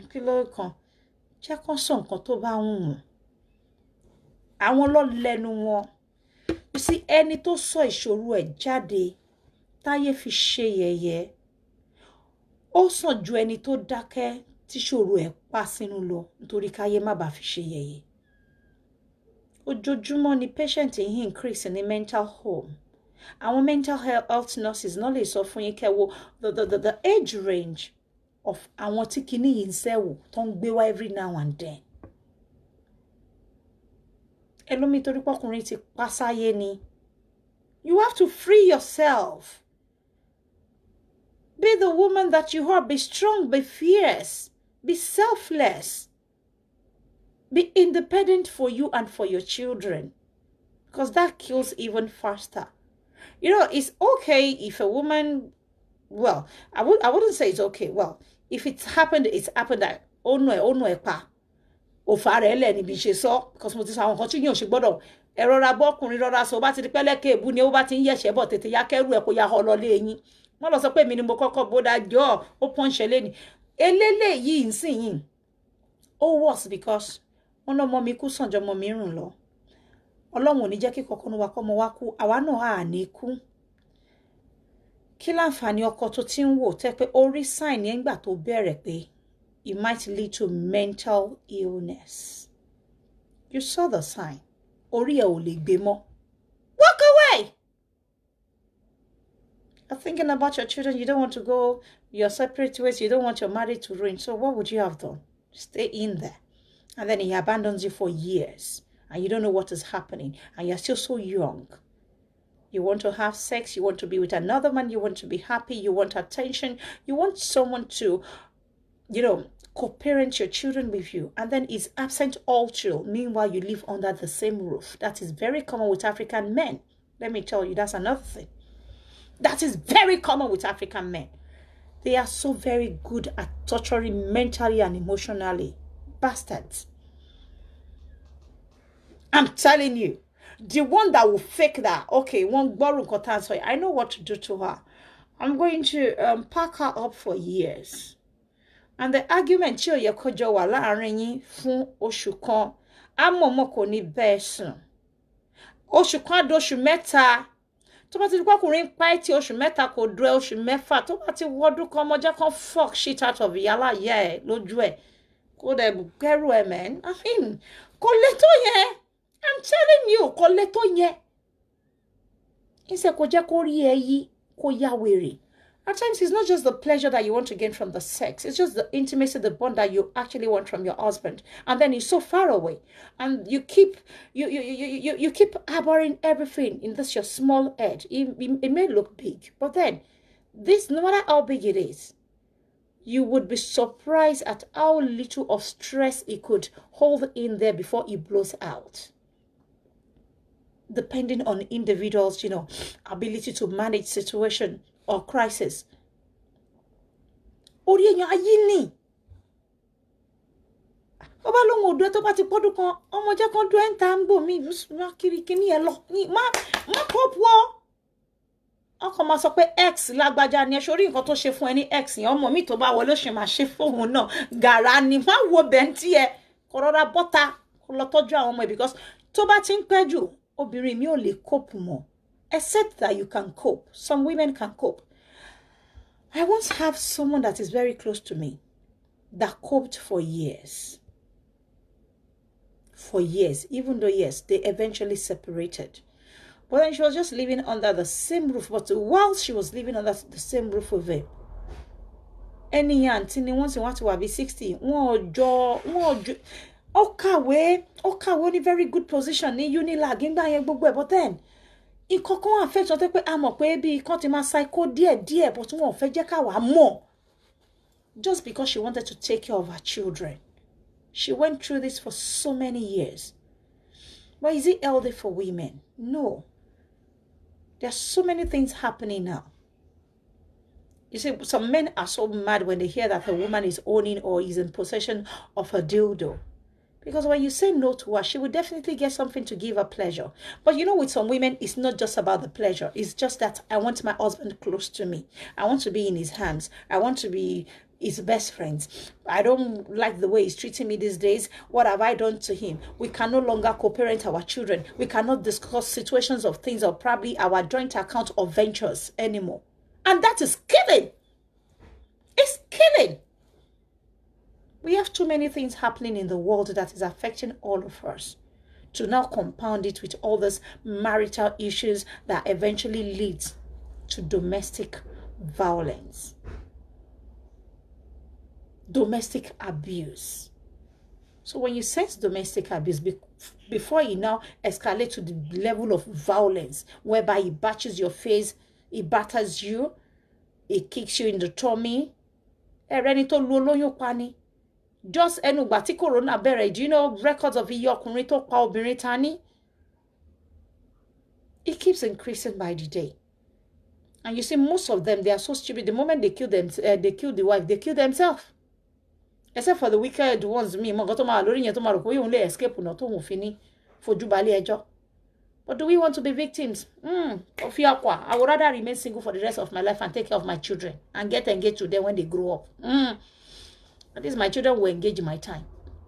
I will have the Oreo affair to take care of my grandchildren. Abi, the grace. I think my children, they will do great exploits in front of me, right in my presence, during my lifetime. Than for me to waste all of my, sweat, my hard work over them, just because you're trying to match up with some men's macho-ness in the house.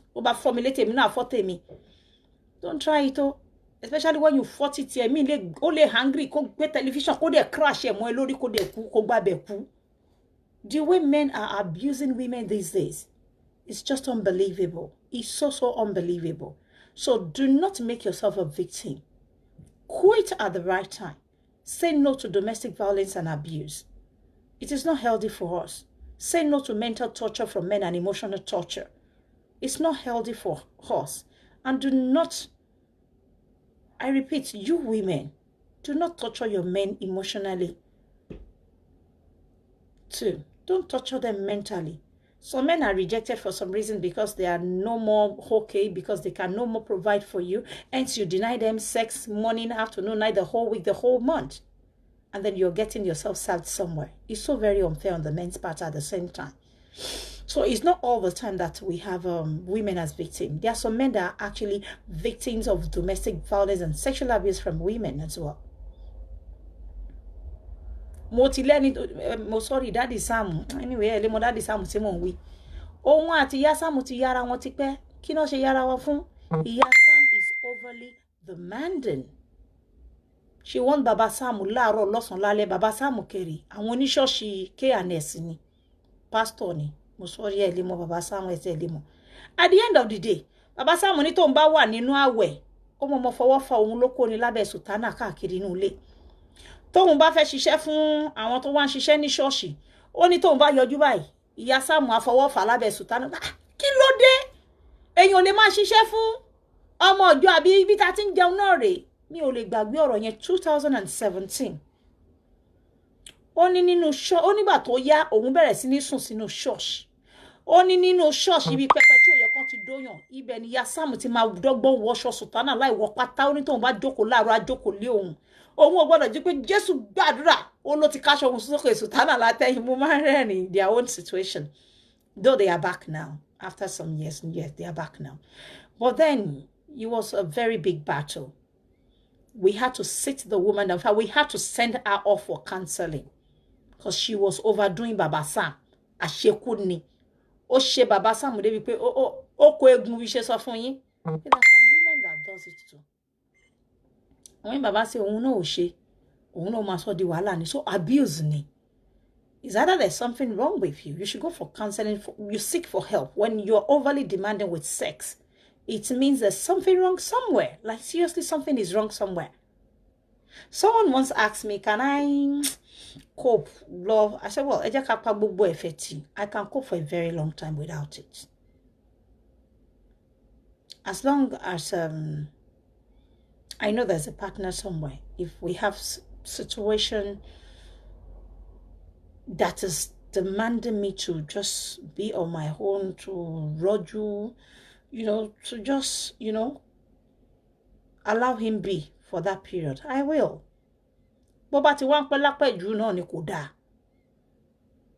Okay, look at this one now. The man was fasting. For some reason, Beakin can le fi dala and one on Beakin can le fi picking. Ordinary 40 days. Yasam raping ni.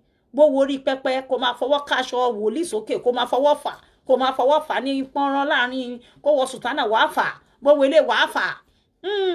tí ó bá ti pẹ́ jù èèyàn sì lè cope tó bá ti ń pẹ́ jù náà ní òdá and solution tí wọ́n gbogbo ké wọ́n ní kẹ́ lọ máa ra kẹ́ máa lọ dídò kẹ́ máa ṣe àwọn ọkùnrin gan ti já sínsìn pé obìnrin tí ó bá gbẹ̀mí mi olúwa yà mí yà àwọn gan náà lọ fowó ra kẹyìn wá tì ní ansomas fúnra wọn náà rà fún yín ọmọ kò lè gbẹ̀mí mi I'm telling you fúnra ara wọn báyìí wọ́n ń dáwọ́ ẹ̀ sọ́tọ̀ fún yín ni pé ìwọ ọmọ tó bá sọ pé orí ẹ̀ wọ́n fi ṣí ẹ ni ó fẹ́ máa jẹ́ bí ìgbà tí ó máa sọ fún ẹ pé ọmọ ní sùúrù máa wá solution sọ̀rọ̀ ẹ lasting one pàápàá ó tí gbọ́ kan sọ fún ẹ pé ṣé kí n lókè yẹn fún ẹ rí ó gbọ́ lẹ́ni tó kó wà ní ẹ̀ yóò sì mọ̀ sọ fún wọn pé ṣé lókè yẹn fún ẹ tí gbọ́ rí tó bá ti ń gbọ́ sáìn bẹ́ẹ̀ yẹn ayé ẹ̀ títa ó ti ń wọ̀ overly demand nìyẹn a máa sọ fún ẹ pé ṣó wá rí ibi tó bá dé yìí o òun dà lánàá òun dà láàárọ̀ yìí òun sì ti weak òun ò lè ṣe mọ́ lálẹ́ mo lè help ẹ pẹ̀lú cage má worry just open up don't worry you will like it bá ti ń gbọ́ you will like it you will enjoy don't worry I will do very well just lie down ọlọ́ṣẹ́kì ara ẹ wọ́n ti ń dọ́gbọ́n sá fún ẹ nìyẹn adó nípa obìnrin nǹkan míì ti ń wà ń bẹ́ẹ̀ wọ́n dẹ̀ wá fún ẹ ní solution alternative pé ọmọ òun ò lè wá kú sórí obìnrin o you know bá ṣe ní lóbìnrin táwọn obìnrin kan máa sọ pé àwọn kan like sex do you know there are some men it's not that they are cheating o they are not seeing another woman they don't just like it too naturally. I once heard someone said he can actually keep away for the rest of his life if not for so reason and so reason. And I'm like, really? You can? Èmi ò lè fara mọ́ anybody tí ó bá ti like you o. Yeah, I cannot. If I don't do in 3 months, I'm a roju 6 months. 6 months. Ìrònú sórí àgbàkodò. Tó bá ti ń dolóṣù mẹ́fà, nǹkan mi ti ń wà ńbẹ̀. Kò gbọ́dọ̀. Mi ìgbàdúrà kó wọ 6 months láyé mi. Nǹkan mi ti ń wà ńbẹ̀. But why should it be like that though? Why? Kí nìdí tí mi ṣe máa rọ́jú oṣù mẹ́fà? Kò dání. Àwọn mìíràn sì sọ pé irọ́ ni o àwọn náà o oṣù mẹ́fà yẹn èèyàn kan ti sọ fún mi náà pé èjè 6 months for what? Àwọn ò lè ṣe 6 months ní tàwọn o so á jẹ́ pọ̀ gà tó ṣì lè jè. So women cannot just cope. And when you have a wife like that or a partner like that, it's better you to prefer a lasting solution, to the problem rather than let it escalate to a point where you now start beating each other, you now start, torturing each other mentally and emotionally. It is not nice. It's not healthy for your relationship. Gbogbo nǹkan bẹ́ẹ̀ ló máa ń fa àìlẹ́mìí gígùn. Ó ń pààyàn láìpẹ́ ọjọ́. Ó ń pààyàn. Seriously, side effect kíyàn máa ń ra èèyàn ó wà. Tẹ́ bá tún ṣe jù náà ó tún ní side effect. Ọ̀rọ̀ lórí domestic violence and abuse la dẹ̀ ṣe ń sọ̀rọ̀ nípa in case tẹ́ bá wá AJ she's always raw. With me it's either white or black. There's no gray lines here. We will say it the way it is. She's a very vulgar orator. I don't care. I'm just going to tell you the way it is. That's just the way it is in my own head. I don't know about you. If you feel otherwise, go and vent yours elsewhere. But this is just the way I feel, looking at it from the perspective of things and being a motivational speaker. I haven't heard and seen, a whole lot of situations, with individuals that has approached me before. This is just the way it is. I don't welcome gray lines in my book.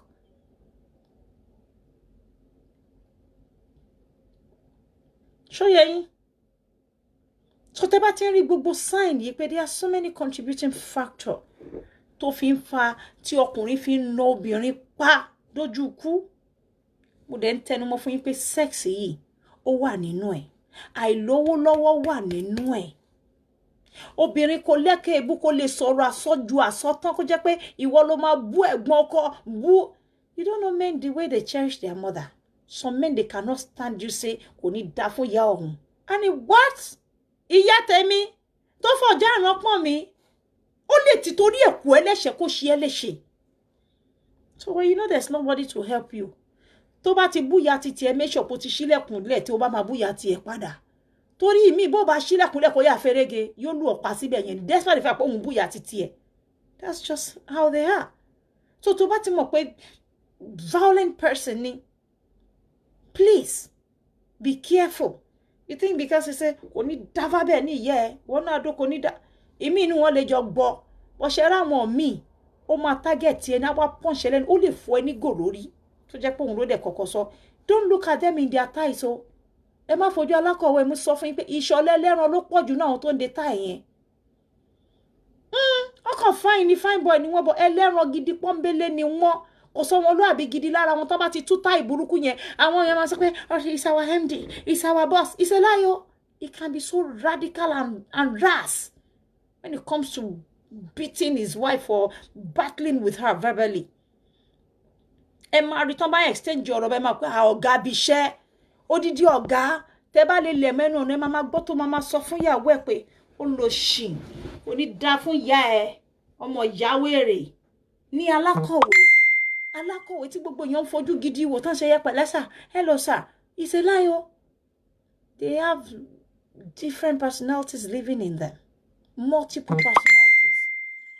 Ọ̀tọ̀ lè yí tán máa fi ó tí rí tọ́kọ ẹ bá fẹ́ dó alátikárí kò ní sóyìnbó mọ́ ó ní sọ pọ́kọ tó máa ń sọ fún pé yẹ́ irú Aspilla tó bá fẹ́ dó alátíká Aspilla lọ́wọ́ tó sí level ẹ̀ yìí ò notice pé ó máa ń yàtọ̀ ó máa ń come down sí level everybody ni. Òyìnbó Aspilla tó bá lé gbùgbùgbù báyìí ẹ lọ́wọ́ ẹni tó ń tòsí tẹ bá tó rí tó tún lo lọ́wọ́ lẹ̀ ẹ tún lọ́wọ́ ẹni tó ń tòsí ọkùnrin ló ní gbogbo yẹn they are always multitask. Ẹni tí wọ́n ń pè lọ́gàá ẹni kékeré kan tó bá rásì kanlẹ̀ fún ẹ wọ́n lè rọ́mọ lọ́sàn pé wá Síkírá kí ló ń jí ẹ̀ àwọn ní kẹ́ wá pàtẹ síbi sọ wọ́n máa wò pé ṣé ọkọ ẹ̀ ń sìn tó bẹ́ ṣe pé darling love you tó máa ṣe irọ́ ni ó yóò rásì according to customer tó bá gbé wá ni kò dẹ̀ ní mọ nǹkan tó wùn lára Síkírá ọlọ́sàn yẹn ó kàn fẹ́ débẹ̀ ó fẹ́ test drive ẹni kò kàn wọ́n ó dẹ̀ máa change approach ẹ̀ lẹ́sẹ̀kẹsẹ̀ tẹ́ pé ò ní ní ọkọ ẹni mọ́. Òun ló mú olówó tẹ́ pé olówó òkè tó bá fẹ́ ta sí tálíkà yóò come down to set yes. Ẹ gbọ́ bí yẹn máa kọrin pé Ìṣọ̀lá ẹlẹ́ran fine boy Ìṣọ̀lá lèmi ò mọ̀ pé ó wọ́n fine wọ́n ṣe gbogbo ẹ̀ yóò bá rásì yóò rásì ó máa rásì tó pátápátá ni bọ̀tẹ́ bá wo ojú wọn báyìí ní sọ pé òun ló ń sọ̀rọ̀ mọ́. A posh a handsome ọmọ òkèlè yóò jọkọ ẹni kó jálé ẹni irọ́ ni o kò tí ì ráwọn sẹ́ẹ̀tì ẹni á padà ní sọ́dọ̀ àwọn alápàtà tó wọn máa sọ pé ṣé òun náà lélẹ̀ tí wọ́n ti mọ̀ pé irú àwọn èèyàn bẹ́ẹ̀ hùn ilé ayé yìí kò le má parẹ́ dànù. Seek help. If you think you cannot cope after your separation, then you go for counseling. Because I know it's not easy when you are in love and then you start to contemplate separation because of his anger problem. But I would advise you go for it rather than allow him kill you. The way women are dying in the hands of men that are violent these days, it's not easy.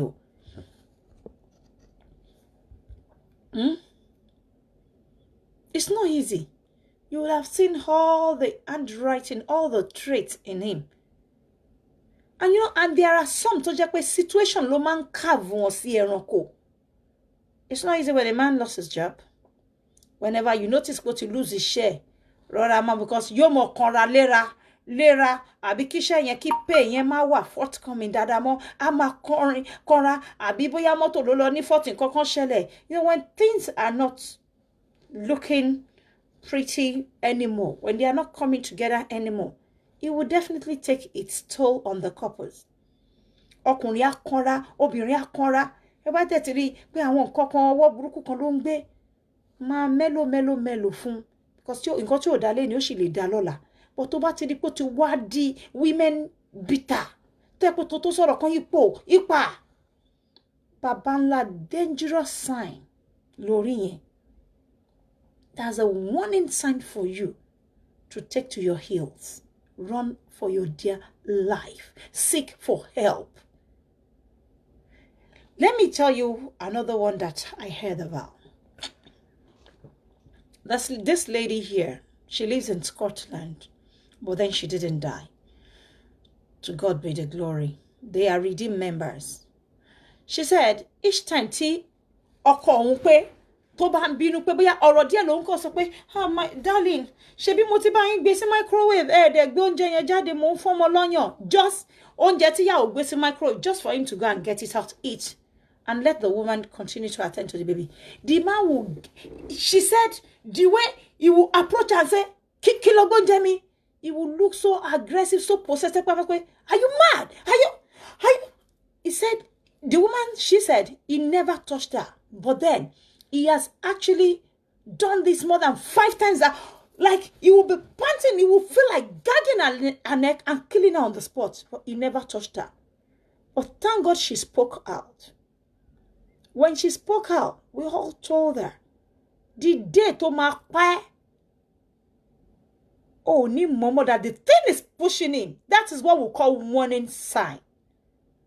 You should be able to decipher which one is dangerous to your life and which one is manageable. Because there are some that are not manageable. Dear, anybody to party were furious. He was so devastated. He was angry that he would be pointing like it should hit you. No. You should run away from him. Because the day the thing will push him finally. Only Jory and look on my bang mogiri. No ma crossover, no ba ma wa kudano. I'm telling you. Those are the traits, the sign you should be looking out for in them. You quickly pick your things. It's better they call you Ile Moshu than for you to die and not see the day of glory and one more. Because you even stand a chance of meeting another man. You stand a chance of meeting another man, another wonderful man. If you allow him to kill you, or if you start considering what people would say, or what would my peer group say, what would my family members say, oh, that my friend that I fought, he will be laughing at me. Hey, your friend has her own problem that she's battling herself. Oh, no, they learn where. You see, life, ibi tó kọjú sí fún kálukú ọ̀tọ̀ọ̀tọ̀, tẹ́ni tó dé lárí àmọ́ tẹ́ni tó ń bọ̀. Ọ̀rẹ́ tó ń yọ ẹlẹ́ni ṣé ọmọ nǹkan tó máa fèsì lọ́la. Ẹlòmíì have everything good and suddenly bí i mid-40s lọ́wọ́ ọkọ adẹ́fò ṣọlẹ̀ adẹ́kù. Situation tí a tún bẹ́ẹ̀ torí tí wọ́n bá kọ̀ọ̀kan wà tó rí mi tó tún fine, a tún pìkì ẹrù ẹ láti bẹ̀, a tún bẹ́ẹ̀ gbé. Nǹkan tá a kọ fún kálukú báyìí, àtẹ́lẹwọ́ ló wà, àkọọ́lẹ̀ ni, ó ti dúró. Má fi titi ẹ judge èèyàn, má fi tèèyàn judge titi ẹ, àtẹ́lẹwọ́ labálà, àmẹ́ni tó kọ́. The fact pé ọ̀rẹ́ kan wálé ni ó wá ń console ẹ, ó wá ń sọ fún ẹ pé ó ti tó. Ó lè jẹ́ lọ́la ìwọ ló máa wá ń bí olórí ẹ̀ tó máa sọ pé and she was with me. I am not saying èyí yẹn láti kú, but bá ṣe kọ́ nìyẹn. So ẹni tó ń wò pé kíní, ó lè jẹ́ ni tí ò tẹ̀ ní láti lórí ọ̀rọ̀ ẹ. Ó lè jẹ́ ni tẹ́ pé tí problem títí ẹ bá dé, á kọjá títí wọ́n tó fi ń ṣe yẹ̀yẹ́. Kálukú pẹ̀lú ta apportion fún wọn láyé yìí. So don't wait till you are buried. Don't wait till you don't have a chance to say no anymore. Don't wait till your situation becomes irreversible. Speak up on time. Run for your dear life the moment you see the trait that this is likely to claim my life if I don't run away. Don't let your matter become, oh, had I know. Oh, look at our children who are going to care for them. Tó bá kú, ọkùnrin jọ́ tó bá máa ṣe ó tún lè gbé girlfriend wá síbi olórí ẹ. Òun ló lù ẹ́ pa o. Look out for the signs. When it becomes too aggressive, too violent. I hate it when a man is angry and they are breaking cup. They are angry and they bang the cup. Wow, fuck! I can't stand it. You see me, I am always lucky. I have never experienced anything like that in my life. So for me to be talking about it now is because I have a lot of fans, a lot of people that actually believes in me. They know, oh, Abike, you can deliver, we can trust you. They come to me, they tell me about the things they are going through. You know, they relate their situation to me. And you know, like I keep telling you that I'm far older than my age. In knowledge, you know, in everything in life, I am I'm bigger than this age. I have seen it all. I have sat people down. I have settled, you know, a lot of differences. And God has given me the grace. Take me more resettle. I am not like a relationship and marriage counselor when they come to me. Even though you find out that a lot of people that you help to take care of their stuff are not going to come back and take care of you when yours arise, or if yours ever arise. It does not matter. If you are born, if you are skilled for leadership, then it's just what it is. You just carry her. And before you know it, God will give you the grace, to manage yours as well. If you are not a good manager of crisis, you cannot help others. And this is what I have done to my life over the years since I became an adult. I have had a whole lot of up and down. But to God be the glory, I have been able to manage it so well. I was telling someone my stories recently. And then the woman went, really? Hey, Jay, you went through this? And you never showcase it? And no one ever knew? Oh my God, I would have died. I would have passed away. I just laugh. But this is just me. Still looking very pretty. Still looking very beautiful. Still looking together. Because it's a different thing for one to be looking beautiful and then deep inside you, you're a sad woman. I am not a sad person. Anybody around me will tell you she's lively, she's jovial. That's why I tell you, when people offend me, I keep them in my past, and in my past, they live there. I don't think about them. I don't talk about them. I don't feel like hurting them back. I just leave them to nature, karma, whatever. Let you deal with them. I am moving on. I want to remain happy. And this is just me. I don't care how you define me, what you see in me. Every day we hear people say bad things about us, the bitch about us, they lie on us. How many are you going to go out there and be exonerating yourself and be explaining yourself? It's a sheer waste of time. It is a sheer waste of time. You have to learn to manage situation. Especially when it's got to do with your life and the lives of your children. Because there are some people that when the marriage crashes, the children crash with it. You have to be in charge of it. You have to, build that ability to take care of the children, to pretend like nothing is happening. Meanwhile, but just leave that aside. It's part of your own journey in life. Do not let it have a bad toll or effect on the children's upbringing or happiness. And do not let it deny you from your children. Because when you pass away, what you turn here? Like this woman that died now, we saw a baby in that video. Now the man is going to jail. Look at the northerners that killed themselves too in Nigeria. Ìyàwó tó pa ọkọ ẹ̀, tọ́ni pé kọ́kọ́ ọlọ́pàá ìyàwó náà Sharia. Ta ló máa tọ́jú àwọn ọmọ? A woman must not get angry to a point where you start throwing something for your husband. Ẹlòmíì ní health issue. Ó kọ ju pọ́ọ̀tì yẹn ò bá ọ fìrí aya ìjáyà. Á dẹ̀ ṣe bẹ́ẹ̀ ní attack. Á dẹ̀ pass away. And you'll be blaming yourself for the rest of your life that why did I do that to him? Some men are actually not strong. They're not even half as strong as us women. Some women abuse men too. So we need to stop this. So we've spoken about the causes. We have spoken about how to manage it. Okay? We have spoken about the signs that you should look out for, the traits that you should be looking out for before it escalates to a point where they kill you inside the house. Ẹlòmíì fún yàn lọ́rùn. Èwo ni kọ́kọ́ sọ pé òun ò dóbò kíyàwó lọ máa fọwọ́ fà lóko lábẹ́ sùtánà kó máa tẹ̀ lọ́kọ ẹ̀ kiri bí ẹ̀kan tí ajá ti gbé dọ̀dọ̀ ẹ lọ. Kò kú sí bóyá fẹ́ gbà àwọn ẹ̀yẹn tó fẹ́ gbọ́ lóṣù mẹ́ta 121 wọ́n lóṣù mẹ́rin 120 days. Tó bá yá padà wá ọkọ tó ń rí inú ṣọ́ọ̀ṣì nìyẹn o. Abuse náà ni. Like this man now, he was telling me Iyasam is too sexually demanding. 1 hour is not okay for her. It is sign of abnormality. You should see a doctor, woman. When you oversex yourself, you're overdue. It is sign of abnormality. I won't lie to you. It's not normal. Me, I cannot do 2 rounds. Oh, let me tell you today, I cannot do 2 rounds. All this much you see me come and make. I like to do quality 1 round. And when I say quality, I mean like just 40 minutes maximum. And after that, you cannot force me to do 2nd round. Let me tell you today. I cannot, as I am Iyayeso, I cannot cope. Let me just tell you. Anybody will tell you she's not lying. I can't do second round though. I don't know how to do 3 rounds in my life. Since last year, I hate anything they call 3 rounds. So at times when people say, oh, Mole Shemeri, in my head, I'm always thinking, what's Shemeri? It cannot be that 40 minutes then. I will now do 1, 2, 3. Am I mad? Me, I cannot do it though. Kill and don't know, but to fair para 3 rounds. So when I have a husband that wants to now be doing 3 rounds on me, we are better just both go for counseling.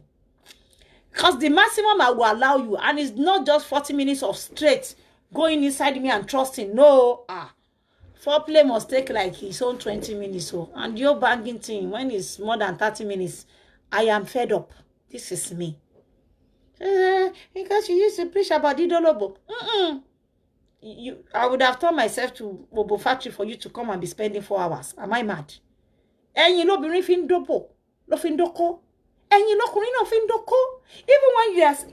when they are sitting down and you are sitting on top of them, it's affecting their back. Let me tell you, it's affecting their back.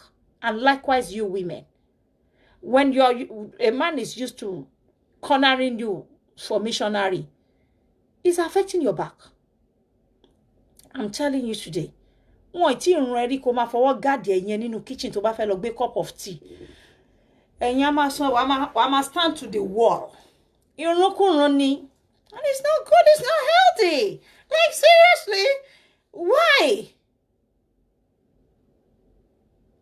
Kí ló fẹ́ ṣe 3 rounds? Kí ló ń jẹ́ 3 rounds? Ṣé à ń ja boxing èmi àti Bashali lájọ wà ńbẹ̀? Kí ni why 3 rounds? Lórí mi láì ṣe kó fẹ́ practice Olúwẹ̀ tuntun mú dídó as a profession. Me le cope. Because I'm going to take care of the children in the morning. I need my back to drive.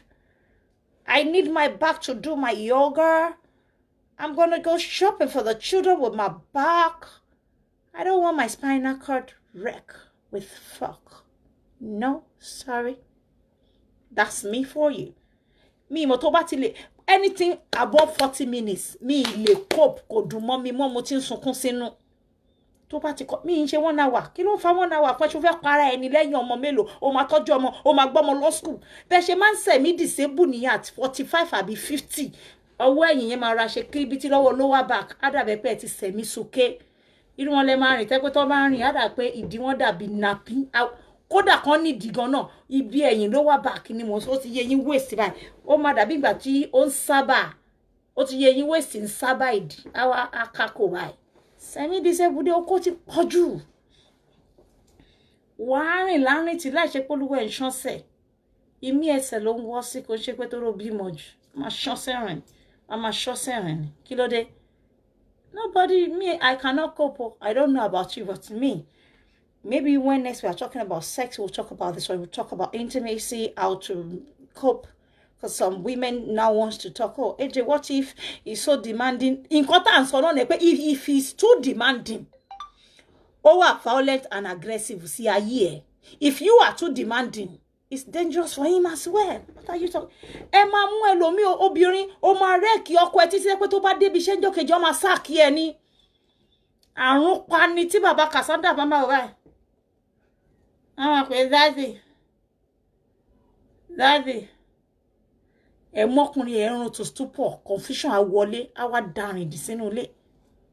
Can you understand? You see this coming reaching climax kò ń ṣe nǹkan tó easy o. Tọkùnrin gan bá dà lẹ́ẹ̀mẹ́ta weak. Bóbìnrin náà bá dà lẹ́ẹ̀mẹ́ta ó máa weak.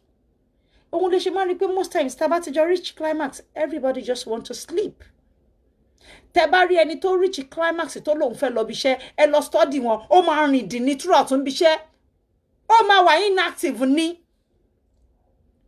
His services will be so inefficient. It will be slow. Oh mama rin be dance. Mama pe oloma e kan ni ko lo ma bere wa ko fún wọn ní nǹkan mi. I'm telling you, when it's too much, everything that is too much. I mean, ó ti pọ̀jù nìyẹn. Kí lẹ fẹ́ para yín fún? Sexual abuse. Ó lọ papọ̀ mọ́ domestic violence. It can be sexually violent with you. When a man is sleeping with you without your consent, I mean, when he's becoming too demanding, then there's something that is calling for help or to alarming. Seriously, I don't know if I'm making some sense here. If I'm making sense, let me see your thumbs up. Show some love if you think I'm making sense. If I'm relating, show some love. Have you not been a victim of where one man oh, need a function no kitchen wa ko ma rin din wa fe momo lo won idu eto ko sọ pé daddy e de bá mi drop àwọn ọmọ yẹn ní school ó ti rẹ̀ mí ni ó ti rẹ̀ mo ti run ẹ pa kò ṣe mí lára ẹ mọ́ Ọlọ́run ó ti ṣe bẹ̀rẹ̀ wá sùn kalẹ̀ ò ní lè momo lọ school tó bá níbi iṣẹ́ ya agídí ó máa slow bí iṣẹ́ ṣá ni throughout. So when you feel like that today and then he's coming tomorrow and the next day and he wants to be doing that with me every day, I'm sorry. You see, when we are young, there are things we do because you're young. But you see, the moment we cross that age, 35, you take it slowly. One don't you think of no stroke. Látorí bed yẹn ló ti máa bag stroke yẹn straight. O lè lọ láwọn. Ẹsẹ̀ lè máa lọ kókó máa worry kò ní. Àìmọ̀ yẹn tó pé tí máa fẹ́ bú wọn báyìí máa ní ó ti wọ́ lẹ́sàn ti fokó wọ́ lẹ́sẹ̀. Ẹ mọ̀ kébì mo dẹ̀ ẹ̀kẹ́ ìbúburúkú máa ní wọ́n ti fokó wọ́ lápá oníṣẹ́ mi kò sí nǹkan tí mi ní fi wọ́n wé lémi.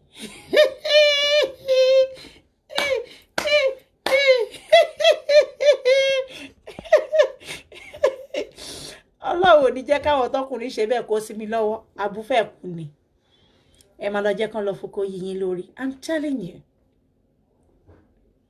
Ẹ lọ bí máa ní pé láàárọ̀ kùtùkùtù. Ó bá ṣe láàárọ̀ tó bá tún máa sùn lálẹ́ another one. Ẹ lọ notice, I'm telling you, no matter how chunky a man is, do him 4 times a week or 3 times a week. Ẹni pé kó dúró sórí weight, ẹni kó wọ́n rẹ̀, kó dúró sórí weight machine, ẹ máa rí pé ó máa lose weight. Do him 3 times nínú ọ̀sẹ̀ or 4 times in a week. Ẹni pé kó lọ check weight here. I drop in weight straight in it. Likewise, women. Obama lucky be depressed patients. Láàrin inú ilé láì ṣe pé kankan depressed. O kò náà fi depressed. Láàrin wa tó. Oh, because you cannot say no. Why? Oúnjẹ ni okó dídó. Èmi ò lè ṣe o. With abuse tí ń bẹ̀rẹ̀ nìyẹn. Kò sí whatever a man is doing on top of you. By the time he spend 40 minutes, is he mad? The 40 minutes should be enough. What is 2 rounds? Kí ló jẹ́ 2 rounds? Ṣé orí ríǹgì ni mo wà mí báyìí pẹ̀lú Olífìdì ni 2 rounds pẹ̀lú ta ni àbí kí lórúkọ ọmọ tó wà mí báyìí ilé pè mí ni Anthony Joshua. Rounds what? Rounds on what? 3 rounds on me when I'm going to take care of the children, take them to school, cook for you, take care of the house, and then still attend to my home business. Ọmọ kò lè possible, man. No way. 40 minutes in here gan mi ni kó wá more trusty in and out. Tó bá jẹ́ pé ó fẹ́ fẹnu jẹ́ ni mo lè gbé láyè. Tó yẹ ká máa fọwọ́ rora wa ni mo lè gbé láyè. Tó bá jẹ́ foreplay kò lè jẹ́ 40 minutes of trust ni o. Tó bá jẹ́ 40 minutes of trust ni wàhálà yín pọ̀lọ́pàá fún ẹ. Ó bá ti ń pọ̀ jù. Yes. So women think it is normal and you think it's expression of love. It's stupidity. I'm telling you. Don't be naive. Don't be stupid. Don't be ignorant of the fact. That's why we're holding shows like this, because some women will tell you, "Ọkọ mi ò ní dìde torí pé ó fẹ́ràn mi." Use your senses. That is not normal anymore. Kò normal. Kò ṣe love. Kò lè love ẹ kó rún ẹ mọ́lẹ̀ fún 40 minutes. Kò ṣe tán kó lòun fẹ́ ṣe 2nd round and the 3rd round. Ṣé toy ni ẹni? Ṣé ti ẹlòmíì tó máa bẹ́ẹ̀ ṣe yá àwọn ọmọ ẹni tó bá pack up ni? Èèyàn ń dókòwò demorage tẹ́ pé wàá pack up láìpẹ́ ọjọ́. What is wrong with you? Wọ́n ò ṣe bẹ́ẹ̀ yẹn rí. Mo ti rí àìmọye homes tẹ́ pé ìyàwó kó jáde nínú ilé because the husband is overly demanding. And it's good that women like that could sight those straight on time. It is not normal. Don't take this for a joke. This is not a joke. These are the things I deal with on a daily basis. Either I come online to discuss this or not. It is a warning sign for you to be careful. That is not a healthy sexual session anymore. Kí ló ń dún nínú òbò? In fact, téèyàn bá ti rún mi after 20 minutes, tí mi bá ti lè come, mi fẹ́ get over round yẹn mi ṣe mọ́. Mi kò fẹ́ ṣe mọ́, mi má tẹ̀ sọ fún ẹ pé àní mi fẹ́ come. Má wulẹ̀ make me feel good. Èwo ni I want to make it. Mo ní mi fẹ́ feel good. Me mo lè kanra lójijì pé àní mi fẹ́ feel good. Ọba ti fọwọ́ rú because at times your head is busy. When you discover that your brain is not participating with it down there, stop it. There's no point. Let them give you another chance. You see, understanding one another is very important in relationship. Oh, my madam today, kò feel láti ṣe ó yá jẹ́ kémi dá. Èmi ò bẹ́ ṣe game jẹ́ kémi dá o. Èmi ò like gbogbo jẹ́ kémi. No. Tí n bá ti wá gbà ẹ́ láyè pé èmi ò fẹ́ dá, ìwọ fẹ́ dá. Tó bá ti kọjá 10 minutes, tó bá ti lè reach destination ní on time, ọ̀gá dé bọ́lẹ̀ ni, èmi ò lè continue. Mo fẹ́ lu ẹyin mi fáwọn ọmọ mi. Do you get it? Even when you're sitting on top of them, and you're calling twerk, now you mad, they're calling you a perfect twerker, and you think they are hailing you when you have children. Ọmọ wa rek ẹ̀yin bí tó tin twerk, man. Gbàgbé òṣì. Wa rek gbogbo ẹ̀yin bí tó tin twerk. Twerking is good once in a while. You see them hailing the conduct was pé ìyàwó mi on twerk ìbàjẹ́ ọmọ. Tó bá ní wa samosangu. Wọ́n ní wọ́n samosangudu adáṣọ bí ẹni jogún kò rọra wọ́n tán ẹ̀ ní o ọ̀rẹ́ mi má jẹ́ kán tán ẹ̀ pa ọ́. Tó bá rẹ̀kẹ̀ yẹn wọ́n tún sọdá sí next place. Àwọn agbọ́ṣẹ́ ya Jùmọ̀kẹ́ ó sì sick. Ẹ̀yìn ọ̀tẹ̀ ti fún walking stick. Ó lo walking stick ní nísìn. Ìwọ ló bá yára ẹ jẹ́ o. Because ìgbà tó ń sọ fún ẹ pé ó ti mú danger sign dání wọ́n jẹ́ kó rún ẹ nírun pa. You would think, wọ́n fẹ́ kí n wá pẹ̀lú ọkọ mi rútù, wọ́n fẹ́ kí n wá gbádùn ọkọ mi, our relationship is still young, my marriage èmi kẹ́, my pastor say ká má kọ̀ wọ́n. Àwọn ìyá àti bàbá túmọ̀ àlà, kí lórúkọ bàbá pastor àtúmọ̀ àlà dúdú wọn àti ìyàwó rẹ̀ gan. Ẹ lọ bá ń kó wọn wá kí n interview wọn. Torí wọ́n mọ̀ ń sọ̀rọ̀ pé wọ́n ní kẹ́ má gbádùn, wọ́n ní kẹ́ má sọ̀rọ̀. Màmí sọ pé kẹ́ má deny wọn. Bàbá yìí náà ni, màmí tó bá jẹ́ pé wọ́n tẹ̀ wá rún kí ni?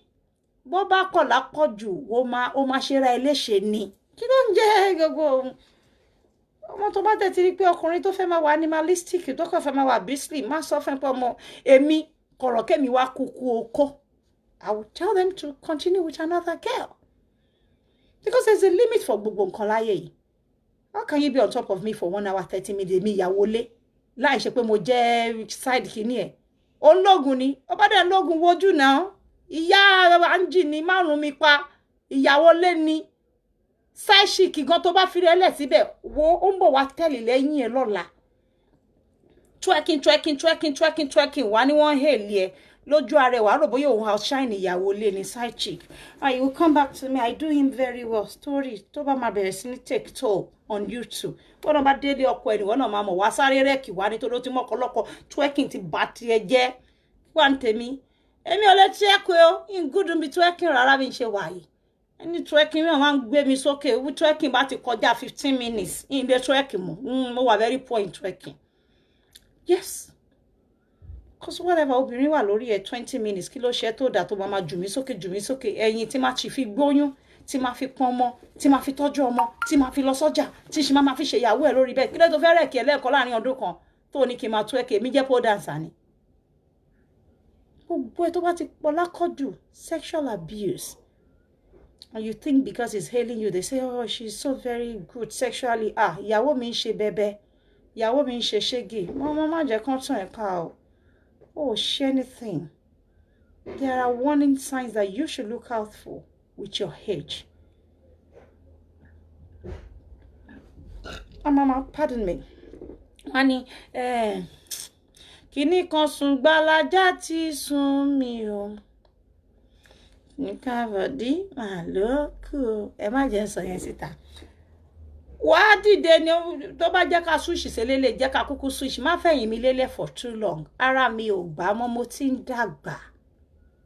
Bí yóò dàgbà lè máa ráwọn ọmọ kékeré mi torí ẹnu máa ń sáré age. Wọ́n máa age wa because wọ́n ti ṣe wọ́n yàmàyàmà lọ́jọ́. Ẹrù kojú lásán lẹ́bí sọ páwà yìí fine ni. Ẹ máa ráwọn ọmọ 30 something mi wọ́n ní rojú ti ní. I'm not trying to show off. Wọ́n ti gbọ́ in their 30s. Àwọn ọmọ mi ṣẹ̀ṣẹ̀ pé 40 ni.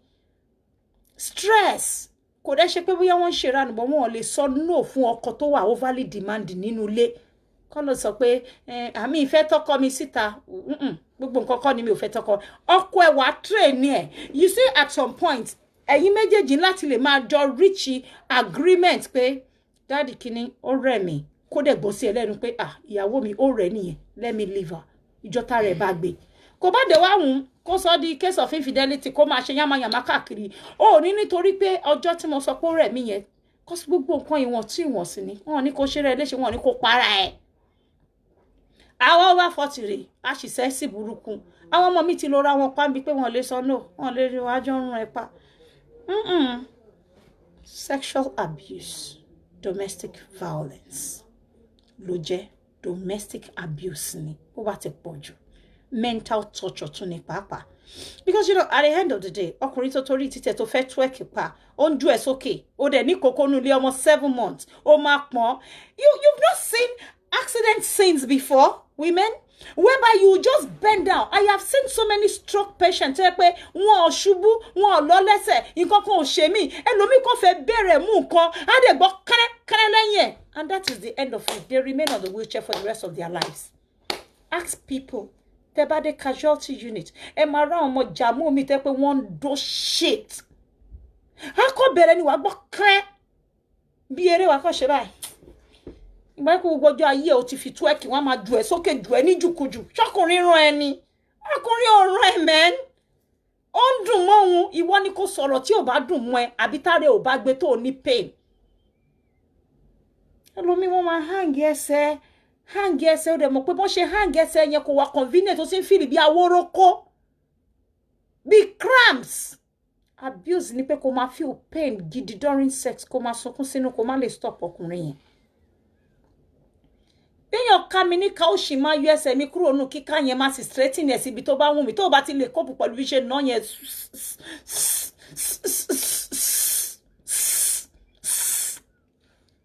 I am proud of it. Má sọ̀rọ̀ abuse. So men tó bá ti ń worry wọn sí pẹ̀lú ọmọ wọn mọ̀ bóyá o ní pain ìwọ ni kò fẹ́nu ara ẹ sọ̀rọ̀ because ẹni ojú ẹ̀ mọ́lẹ̀ bim ó sọ̀rọ̀ ọ̀la òkè ẹ̀ mọ́lẹ̀ gbogbogbò gbà gbò gbì ó sọ̀rọ̀ wọ́n ní kinní kan díẹ̀díẹ̀ ara ló ń fàbọ̀ sí ara ni ara ẹ̀ wọ́n ló máa lára ẹ̀ aró ẹ̀ wọ́n rún ẹ mọ́lẹ̀ rí kó lọ máa lo kinní lọ́jọ́ kejì tramadol kó máa kó kókó dámọ̀ jẹ ó dẹ̀ mọ̀ pé kò ṣe pé bóyá o lọ bí iṣẹ́ kankan ìrunkírun ni kíyàn kan torí pé àyà mi tọ́gẹ̀ kó wá mú ẹsẹ̀ mi lọ́jọ́ orí mi kó máa sọ pé ó fẹ́ fi kọ́ ọrùn mi àbí kò fẹ́ da fáwọn tó bí ẹni lè yín ni fi ẹsẹ̀ ta ni kọ́rùn kó lè sọ pé mo good yáyé ó sick. How can you hang my leg as tall as I am? Bẹ́ẹ̀yàn ṣe ń disability ló fẹ́ kọ́ sí fún mi láìpẹ́ ọjọ́ kọ́ lè sọ pé mo good mo máa perform dáadáa lórí bẹ́ẹ̀dì. That's an abuse, man. Because I've got some long legs and then you want me to o fẹ́ fi kọ́ ẹsẹ̀ tèmi kọ́ ọrùn títí ẹ̀ ńgbà tí o wà parallel pẹ̀lú èmi ní face to face feet to feet o wá mẹ́sẹ̀ tèmi kémi wá lọ no mo lè mẹ́sẹ̀ o kí n fold ẹ̀ mọ́ bí around the waistline yẹn bó bá ti ń di pé kó máa mẹ́sẹ̀ mi ṣe mo style tí mo ń sọ yẹn whereby wọ́n fẹ́ jókòó lé ẹ lórí ni ò bọ́ ẹsẹ̀ méjèèjì ó máa wà lórí ara ẹ báyìí àwọn máa wà láàárín èmi ò fẹ́ sexual abuse yes style tó bá wà convenient for both parties ló yẹ kẹjọ máa ṣe kò ṣe pé because you wanted to have it this way you want to explore with my own body at my inconvenience and I'll be crying deep inside me kò bá mi lára mu o dẹ̀ fẹ́ ní pleasure at my own inconvenience o fẹ́ rún mi ní irun òṣì kó lè sọ pé mo good kó lè sọ pé ìyàwó ẹ̀ kó lè lọ́ máa sọ pé àwọn ọ̀dẹ́ obìnrin máa sọ pé ẹ bèèrè lọ́wọ́ dádì Monica ẹgbẹ́ ìròyìn mi ò máa gbá àfi káyájọ́ máa dọ́gbọ́n fi hype ara wa ń ta o yìí lè má shop to nǹkan tẹ́ rohun hyping lásán ló máa ń bá dé most times but tó bá ti di pé wọn ò máa ṣeré mọ́mí Àǹjọ́lá tí wọ́n bá mú mi báyìí you're killing yourself gradually. It's going to take a bad toll on your body system. especially when you're over 35. Like, seriously? Kí lẹ rò pé yàn dónú Èkó tó bá máa fi dọ́wọ́ 50, 55. Ó lọ ṣe ẹ̀dá nìkan ló máa ló ṣe bẹ̀rẹ̀ sí ní dókó ní at 55. Life begins at 50 for you to start taking care of your body. You start feeling fulfilled. You start to reap, the fruit of your labor. You start settling down very well and looking at the, the fruit, the progress of the things that you have actually invested on over the years. Not over oko elomi or deni. I'm not checking it at 50. Abo sick lopolo eni. Kí ló fẹ́ ṣe at 50 mo? Oh, le ṣe dada at 50 mo. Passion ló kù. Wọ́n máa passion ni. Ẹ jọ̀ọ́ máa manage ara yín. Don't deceive yourself. Like, seriously, no. For ọkùnrin gan tó máa lọ fẹ́ younger women, àwọn náà lè deliver bí ìgbà yẹn mọ́. Àwọn náà lè deliver bí ìgbà yẹn mọ́. So my work is cheating me after all. Àjọ age di age yìí ni. Òun ṣì wà ń lọ fọ́mọdé. Ṣé wọ́n náà fẹ́ lọ fọ́mọdé, fẹ́ lọ do driver ẹ̀ ọmọ 30 ni àbí 12. Bí Ọlọ́run ṣe dálé ayé orí ọ̀fẹ́ táwọn ní nìyẹn. And tó bá bí àwọn ọmọ táwọn náà run, wọ́n á sọ fún ẹ pé wọ́n ò lè gbọ́ṣẹ́ yẹn wò bóun ṣe gbọ́ lórí tiẹ̀ ńgbà tí wọ́n wà 25 mọ́. Tẹ́jọ kéré, òun náà ó ń dẹmọ ni. Kò bá lọ fi ọmọdé kó wá máa ká ọmọ kékeré tọ́jú ẹ lọ má jẹ́ kó jọ ẹ lójú kó lè deliver irú èyí tó deliver fún wọ nígbà tẹ́jọ kéré some 30 years ago ẹ̀yin méjèèjì. That's just the pure fact. Because some of you, this is where you kill yourself. Kíni tó ń ṣe fún mi, àwa máa ṣe fọ́mọ yẹn. Ọmọ kò bá lọ renew power pàápàá kó tún over ṣe fọ́mọ yẹn. Alala ńlá ṣọ́ra àwọn ọmọ tèmi lèmi fẹ́ face. Èèyàn kan ò lè wá rún mi pa. Life begins at 50 fún oríire fún nǹkan tó dáa ni kò ṣe fáwọn kan dọ̀tí. Kò ṣe fáwọn kan tétí ò gbọ́dọ̀ máa gbọ́. Yes, sex is good. I'm not denying it. But kò ṣe pé at 50 no máa bẹ̀rẹ̀ sí ní explore àwọn nǹkan dọ̀tí lára ẹ̀ kó máa rò pé wọ́n lọ for adventure. Ọmọ lọ́rẹ́ kára ẹni men. Are you crazy? Ta ló ń tún ẹ̀ tó ń tún ara ẹ̀? Twerking wo ni ya 50 lè twerk? Yeah, not. Ara ò dàbí mọ́. Àwọn boys yẹn náà lè twerk yẹn mọ́ náà tó bẹ́ẹ̀ pé àwọn náà wà lókè. Ó máa rí pé nǹkan tó ń ṣe ńgbà tó wà ní 25, 20, 30, 40. Once over 55, mostly ọkùnrin. Even tẹ́ bá rí pé oníkíní gbòòlà, ẹ máa rí pé kò kí fi bẹ́ẹ̀ wà active, kò kí ń dúró mọ́. Torí ẹ̀, old age, ó máa ń tẹ̀lé ọ̀nà àwọn oníkíní gbòòlà, àwọn ní moderate àti kékeré, yóò sì mọ́.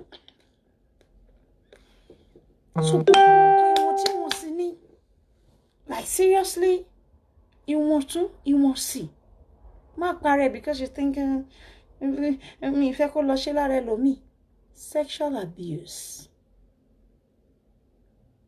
Ọkùnrin mi náà kò lálẹ́.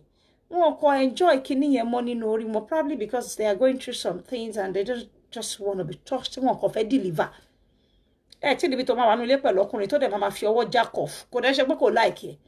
A kò jack off kò sí nílé fún sex. O tí rírí. Tóbìnrin máa wà pẹ̀lú inú ẹ̀. Tọkùnrin máa wà pẹ̀lú obìnrin nínú ilé ẹ̀. Tó dẹ̀ máa fọwọ́ fa rẹ̀ báyìí tí ìwọ obìnrin dẹ̀ máa wà nínú ilé. Kò dẹ̀ ní lọ ṣe ń tà. Orí ẹ̀ kò connect mọ́ títí ẹ̀ time yẹn. He would rather just jack off on his own. Ó dẹ̀ fẹ́ wà on his own. Kò dẹ̀ ṣe pé ó ń ṣèrànù. So it will be so, disturbing. Pé kó obìnrin wá feel pé because of that mo máa lọ jókòó lé máa force ẹ̀ kó ṣe. Ó ti rí pé brain òun ò lè connect pẹ̀lú wọn. So gbogbo nǹkan kíní understanding of life. If we know how to understand one another, we are in, perfect, kí ló ti ń pè hands. Kò sí nǹkan tó máa dé bá yín tẹ̀ nílé yanjú. Tó bá ti wá dológun gbás, ẹ máa lọ ara yín. If you are not capable of handling the crisis anymore, then go your separate ways. If you cannot tolerate you anymore in the house, go your separate ways. If you cannot cope with your sexual, this thing in the house, go your separate ways. When your sexual demand is not okay with him, go. When yours is not okay with títí ẹ náà wà okay pẹ̀lú wọn náà, kálukú ẹ máa lọ yín má yẹ kó dìgbà tó bá ń fọ́rí ẹ mọ́ gírí. Ẹnu mi a máa rúnyàn, a máa rọ́ kíní sí ẹ̀ndì, á dẹ̀ máa fún ẹ lọ́rùn orí òpè ìyàsúlẹ̀ kò ní yẹ ṣe ó sábọ́ta lánàá orí òpè ó sábọ́ta lánàá. Ṣeré náà nìyẹn. Kéèyàn máa rún ẹ kó fọwọ́ gàgì ọrùn ẹ. gbogbo eré ni mo like mo hate gbogbo nǹkan bẹ́ẹ̀ yẹn láyé mi bí ṣe wà yìí. I'm not a moralist.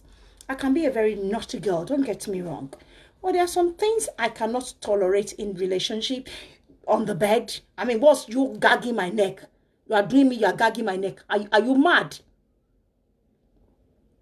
Ṣé èmi jẹ́ bí àwọn kina ko tán máa gun ẹṣin tán máa fi eré ẹlẹ́ṣin àbí mo jẹ́ stripper tí ọkọ lé àbí ìyàwó lé kọ́kọ́ lé máa rún ẹ ọkọ bàbá ọmọ ẹ máa rún ẹ kó máa fọwọ́ gàgì ọrùn ẹ. Ewu ń bẹ lóko lóńgẹ́ sá fún ẹ̀mí rẹ. Ẹlòmíì ó ṣe fọwọ́ fún ẹ lọ́rùn tó bá fẹ́ come ó lè má mọ̀ pé ò lè mímọ́ o a kò fún kanlẹ̀ finally ló ọba breathe last breath yóò sì mọ̀ fi ọ́ come ó dìgbà tó bá come tán tó bá yá a wá máa pè é lágbájá a wá di pé o ti yà wọ́n dẹnu o ti kú because o lè yọwọ́ wèrè dànù kó yá ọ kúrò lórí bẹ́ẹ̀dì pé kí ló ṣe yín dádì lágbájá abẹ́ sick ni kí ni ṣe yín tẹ̀ ń fún mi lọ́rùn ẹ fẹ́ jogun ìdílé yín lára mi ni àbí wọ́n pé kí ló lè tẹ́ kọ́kọ́ fún mi lọ́rùn torí pé fẹ́ dà kó yá dìde daddy why are you shocking me ó ṣe fún ẹ lẹ́ni ẹlòmíì kó tó sọ̀rọ̀ fún ẹni nǹkan kan bọ́dà mi ẹlòmíì ti dolókùn you see some men tán bá bọ̀ nílé Bonvita gbogbo nǹkan lẹ́kọ̀ọ́ wọn kò dání àwọn náà máa ń ṣe shopping ní Shoprite wá fún ìyàwó wọn wọn máa kó gbogbo nǹkan balẹ̀ bọ́ síbẹ̀ tí ìyàwó bá fẹ́ wá gba kinní yẹn lọ́wọ́ ẹ̀ ó ṣe máa kó bọ́ọ̀lù ẹnu mọ́tò rẹ̀ because ìbànújẹ́ ti bá pé ó tún dé ayé òun tún bàjẹ́ lálẹ́ yìí sexual abuse domestic violence ó máa fi ìbànújẹ́ gba Mílò yẹn tó ló mọ̀ pé bó ṣe mú Mílò tó ń ṣe shopping wálé ó máa rún òun bí ẹni pé ọmọ ọ̀dọ̀ lòun ni and she cannot object. Kí notice ẹlòmíì gbogbo nǹkan àwọn neighbor àwọn ọ̀rẹ́ ẹ̀gbọ́n fẹ́lẹ́ máa envy ẹ̀ ọ̀rẹ́ mi you are so lucky your husband is a nice man every time he goes out daddy kìíní ọmọ akọ meanwhile ọ̀rẹ́ ò wà happy kò sí lè sọ nǹkan tó ń ṣe adọ́pá ni wọ́n ṣe kó kìíní yẹn bọ́lẹ̀ ó lè já àwọn mínísítà kan nínú ṣọ́ọ̀ṣì ni you should stop them stop him. Are you one of those stupid ones reading some article online or falling asleep with all those nonsense that they preach in the church that you shouldn't say no to your man? When you are not playing along with him, you should say no because you're not feeling it in your head. You should both map out a convenient time for both of you. I have someone very close to me. She doesn't like sex and she's married and she does not like it. I still cancel her all the time, like, you have to do it. You have to think about your partner. At times she cries that, AJ, I'm not just feeling it in my head. She just doesn't want to do. I have cancelled her. I have sat her down. I have tried. And the husband is not cheating till tomorrow. But then, the husband has come to this understanding point whereby whenever he proposes it and the lady says no, he understands. He will probably try another time. I'm not saying this is right. I'm not saying women should continue this. But then, we should always try to prefer a lasting solution, like I said, to our problems. Let her see a counselor. You yourself should try and sit her down. Do things that will make her more relaxed. Touch him, let her touch you. Teach her the things that is carrying her in you. Some women cannot even touch men's manhood. They can't handle it. I play with it like toy. I am so careless. I just want to touch. I just want to fiddle. At times I turn it to like phone. The way I'll be doing pam, ping, pam, pam, ping. Olorun ló gbàkóso ayé mi. My hand, I do tell you people, my hand doesn't have. When I'm in love, I just want to touch. I just want to see. I just want to be with you every time like root. When you're in the midst of people, I'm looking at where to catch you. And it does not mean I want to spend 1 hour. Meanwhile, it's the other way around for some women. They don't just like being touched. They don't want to touch you either. So this lady told me she cannot even handle touching her husband's manhood. So she at times it's mental problem that we have to fix. It could be as a result of what she's gone through, what she's passed through as a child, as probably a teenager, during her prime days. Hence, it requires serious medical attention, and this is what we fail to do. And when we fail to do the needful, I want to just see pé ekini kan ma fi agídí du ẹ pa ni ọmọ ọlọ́mọ wa dákẹ́ sí ẹ lábẹ́. So gbogbo kíní ìmọ̀túnwọ̀sí ni ọmọ tán ti rape rí gbà mí ara ẹ̀ lè má ara obìnrin tán dàdí fún wọn kì í kàn mostly. So don't say because wọ́n dàdí fún ẹ and o lè reach climax wà wá sùn síbẹ̀ òun kẹ́ ti climax 1 o climax 2 o climax 3 ọ̀dọ̀ mi náà ti ní kó wá fòkì ní àwúre ni ó lè climax 2 lára mi o èmi ò tiẹ̀ mọ̀ 2 torí ẹ̀ one session it will be quality. I can hold on for you for long. As long as I know that you are someone that I can hold on for you for 30 minutes at least. After 30 minutes, my mind is off it. I don't want to do it again. I'm like that naturally. Me, I'm tired. But by the time someone is fondling you, touching you, suckling on your breast, when the pressure on the nipple is too much or for too long, you start getting your nipples tender and then you start feeling pains because some men can't even do it right. Bó ṣe máa ṣe bí ọmọ elébi tó gbé bí wá látọ̀run tí yẹ fílẹ̀ sáyé tó kú nìyẹn. Ìmúkúmu ni. So wá wá lájú ẹlẹ̀. Èyí kankan mú gbogbo bébà á ti sọ. Yóò tún máa fi kárò gbogbo ojú ara rẹ̀ yóò ti sọ. Báyìí máa sọ pé I'm just satisfying Daddy Peter. Orí ẹ fọ́. Dissatisfaction kankan bẹ́ẹ̀. I'm telling you. Abuse ni. Ó bá ti kọjá bẹ́ẹ̀. This is an abuse. I'm telling you categorically. It has become an abuse. Because when someone is touching you for so long, you think he's just touching you because he's enjoying it. No. He's waiting for your reaction to the stimulation. He wanted you to come, and obviously you're not coming. It's just since men should tell you she's not enjoying it. If you're stimulating her and she's feeling that drive, I mean, she should have come for you. And when she refused to do it, you leave her, let the place rest. Are you going to lick it, or you are going to add some coolant to it after bruising me with your finger? You still force yourself into me, and you still want to do 2-3 rounds. Something wrong somewhere. It's either the lady is mad or the man has lost it. That's why I love sex expert. I love sex expert. When I'm dealing with people, when I'm faking climax, I want you to tell me, that's a girl, you didn't come. I love experts in bed because I am an expert myself. So when you're very good, you should feel it that she's not coming, she's not feeling it, even when you stimulate her for too long. It shouldn't take more than 10 minutes maximum for our body to react. No matter how harsh, how stubborn the body is. There are things that when you do, even you. Like you want to go to my forward rokini, your kini game, Thomas forward, you better Thomas rotate, you walk off solid leg or no, Thomas play the casino. One more forward roll your lara, oh, more contani, oh, the bossity ta. Thomas bed you ta. Over consequence, wear good, I'm all more good. Nikoma Shenye from it's an abuse. I'm sorry to say. I am sorry to say. So our women need to wake up. Some people catch infection from there because when you're bruised and it wouldn't leave you, and then you have a lot of shit around you. I mean, the clothes, the bed cover, it starts shedding dust on your exposed wound because it will touch to a point where you're bruised. But we're not going to do. Probably you're going through some things. He doesn't want to care. He just wants to do. And ìjọ tó bá sọ pé ó gbà tó sọ̀rọ̀ á wá bọ́ sí pé kó máa nù ẹ́ kó fọ́ ẹ létí kó máa gbẹ́ gbogbogbà kó di nǹkan tó máa fọ́ ẹ létí because ara ẹ ò gbá mọ́ òun ló ṣe yẹ kó sọ̀rọ̀ on time.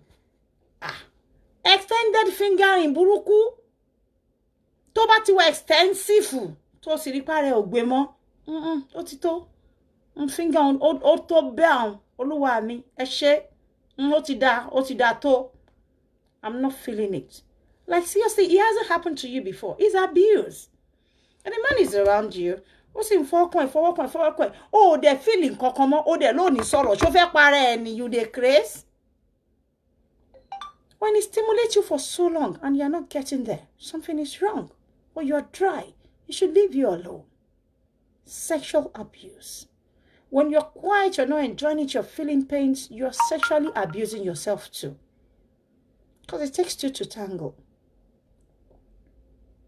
It takes two.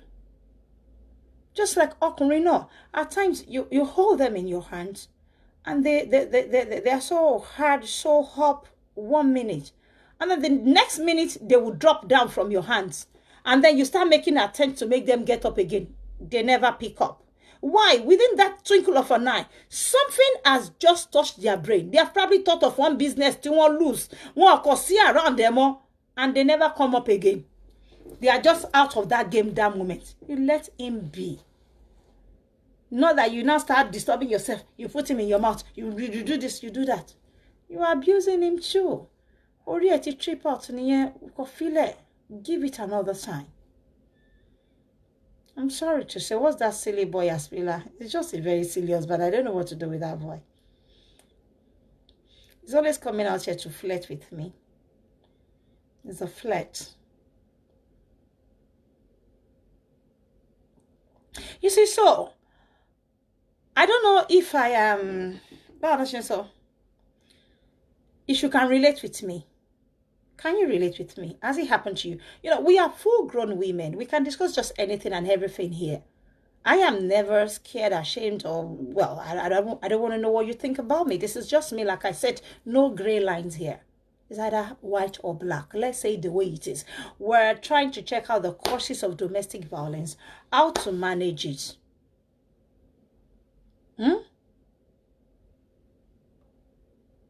The causes, the signs to look out for, how to manage it, and how to also rehabilitate yourself after, you know, running for your dear lives.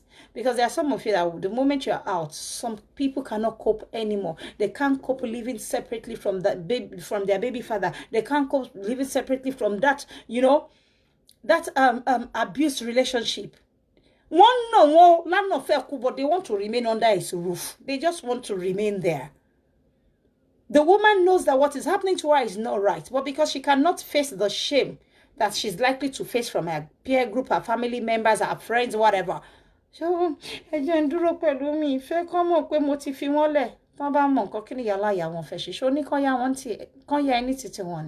ṣé kò bẹ́tà kẹ́mi ẹ̀gùn kò ṣe yá àwọn ọmọ ẹ̀ àbí kò stand chance àti rọ́kùnrin mi lọ́jọ́ iwájú ju kó jẹ́ kọ́kùnrin lù ẹ̀ pa àbí kán dó ẹ̀ pa kó lọ kú. I'm so sorry if I'm sounding vulgar to some people. This is how we do it. Kán lọ ṣẹ́ léṣe. Oko ó dùn bó máa ń pààyàn tó bá pọ̀ jù. Look at what I said now. Elomi, I mean, I am a very tall girl. Some people feel, oh, she's so flexible. She can do this, she can do that. However, there are some positions that I myself is not comfortable with because I am a very tall girl. There are ways that you're going to position me that I am not comfortable with because I've got fat bones. I am long. Because you want to enjoy yourself, you now carry my leg. You wham because you are still young. If you're 45, I'm 45. It means that nínú yàtọ̀ sí pé mi tẹ̀ wá lọ ya òkìrì ntèmi. Nínú ẹ ó yẹ kí wọ́n ṣì wà stronger jù mí lọ because èmi ń tọ́mọ èmi máa ṣe gbà wo fáwọn ọmọ máa kọ́ àwọn ọmọ law school. Obìnrin mi gan òun ló tún mọ owó jẹ wá ìyẹn tún kọ́ òun ló tún máa wówó oúnjẹ tóun àti ọkùnrin yẹn tún máa fi jẹun. Àwọn alábọ̀dó wọn níbí lọ fine boy Àdìsá ni wọ́n akọ̀jì láàárọ̀ wọ́n ti shave wọ́n ra fi kíní yẹn lẹ̀ sí fi ṣe mustache àbí kílẹ̀ mọ́ ń pè eré tí bíbá Mr. Gibson wọ́n nírùngbọ̀n bí wọ́n fa ibi ìbà kò sí rán wọ́n fẹ́ lè shave rojú wọn lókè ẹ máa rí wọn tán máa ya rojú wọn brush ẹ̀ àwọn náà máa ti kọ́kọ́ jíwẹ̀ láàárọ̀ irọ́ ni wọn níbí lọ ó lè jẹ́ pé ó máa drop ìyàwó sínú yóò wọ̀ padà wá ìyàwó yẹn ló máa ṣe gbogbo wàhálà owó tó máa ná ọmọ yẹn ló máa go through gbogbo stress tó bá ń bọ̀ láti ibi iṣẹ́ òun ló máa lọ gbé ọmọ nílé nání owó tí ọkọ ọmọ àtòun máa fi jẹ obìnrin ló máa ṣe síbẹ̀ wá dé lálẹ́ àrùn fẹ́ kú ni ọmọ lọ́mọ àwọn terrible positions ẹlòmíì kìíní òṣì yìí lẹ́ máa wò porn gbogbo nǹkan tó bá wọnú porn pátá ló fẹ́ aṣọ aláìsí lára ìyàwó lé so kí ló mú ìyàwó lé má lè sọ pé no Ọmọ farabalẹ̀ ya tí mi lèmi o. Don't do that to me. In le cope.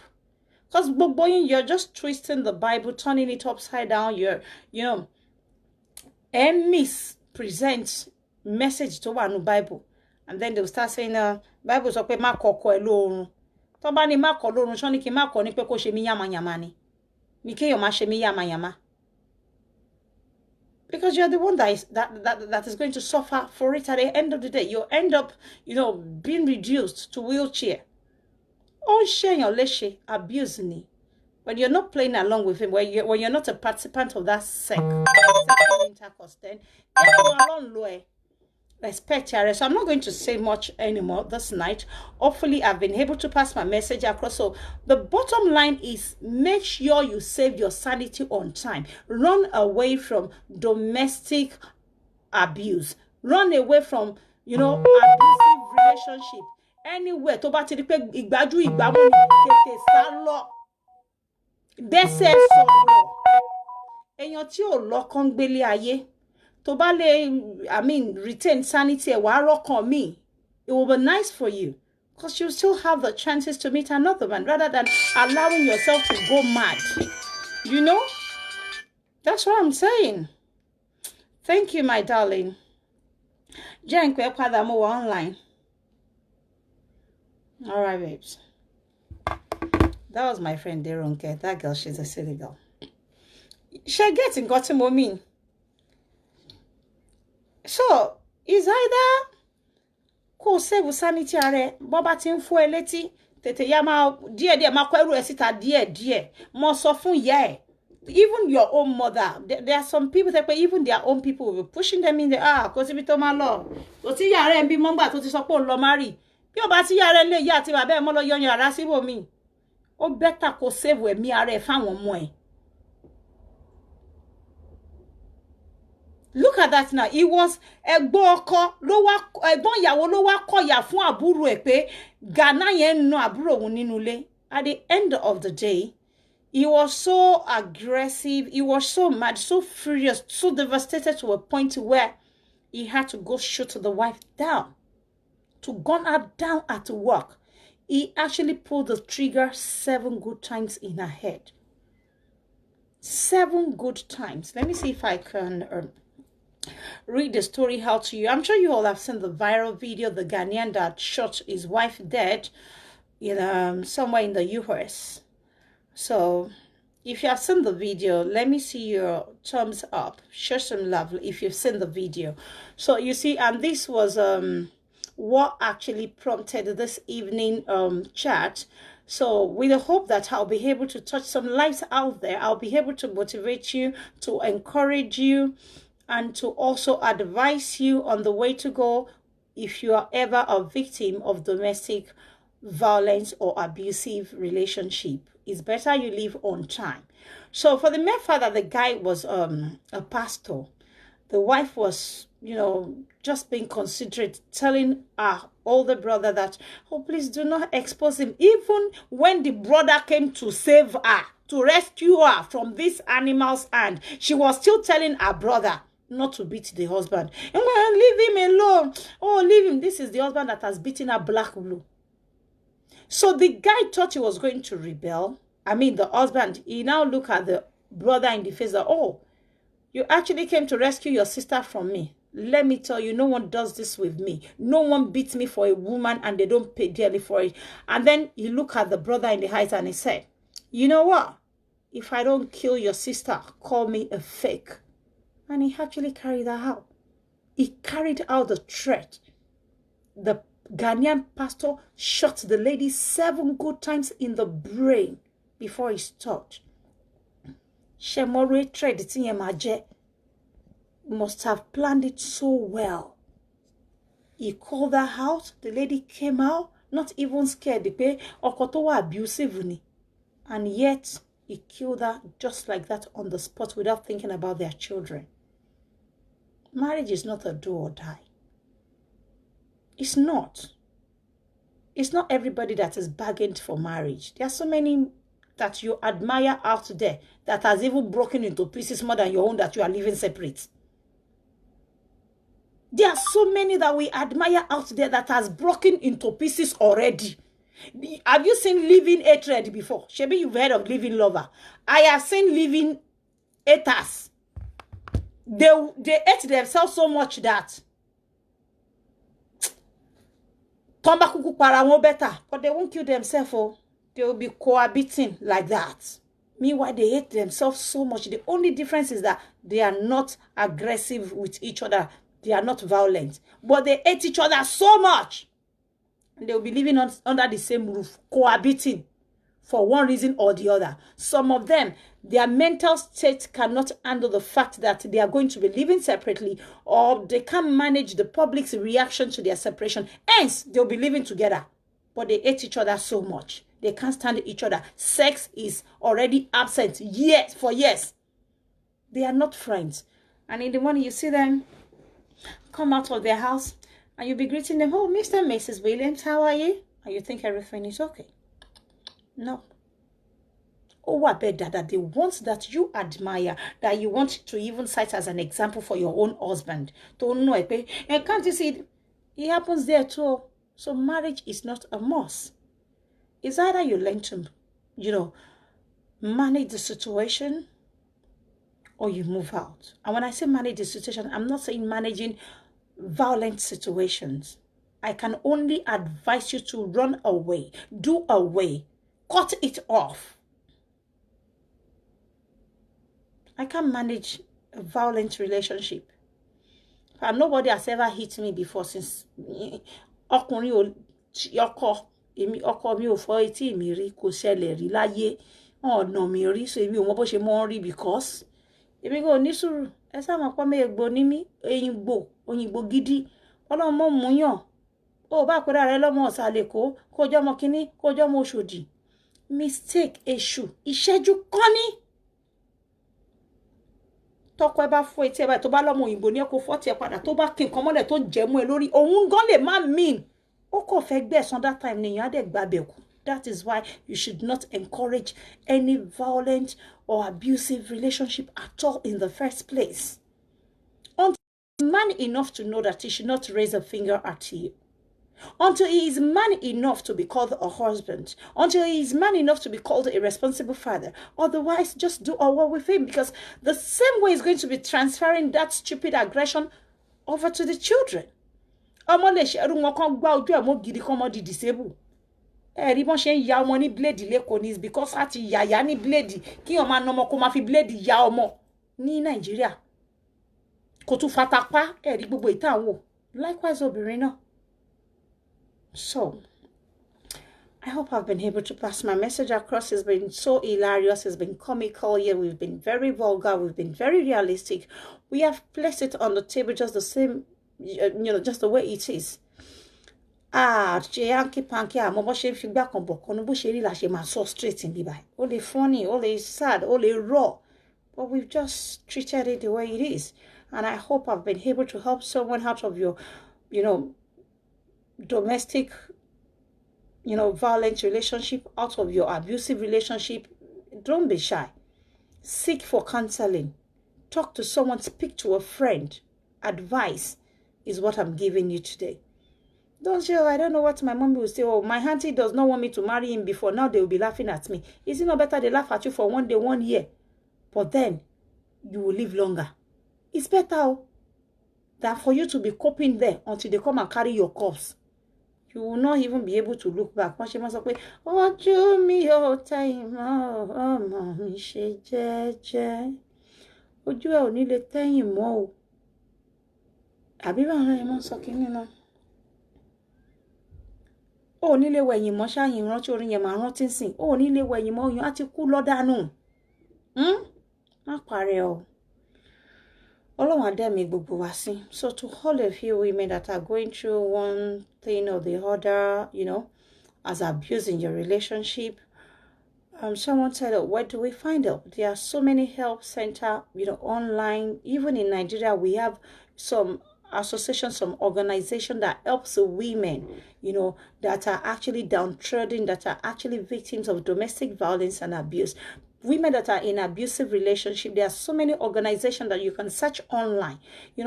Some of them have got headquarters, head office in Abuja. Some are in Lagos. Even the First Lady of Lagos State, she has so many organizations, so many associations that actually help women. We have the Minister for Women Affairs that assists to things like this. There are offices, within Lagos, outside Lagos, that actually help women that are going through domestic abuse and violent relationship, and also abroad. There are so many organizations, uncountable.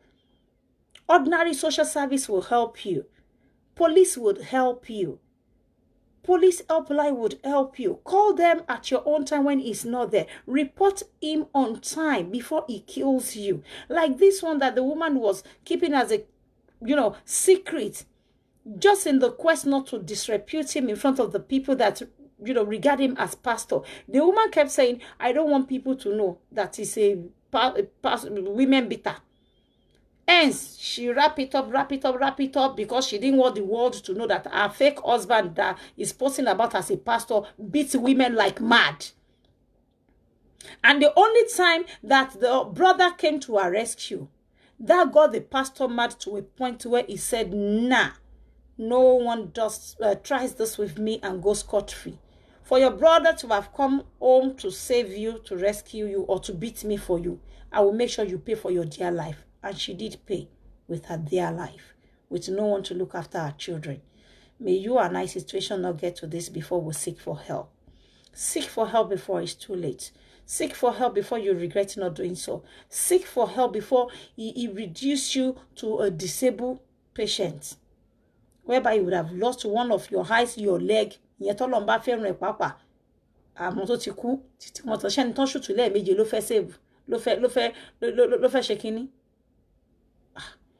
Ìyún ti kú dànù o, Ọlọ́run ò ní jẹ́ ká rí o.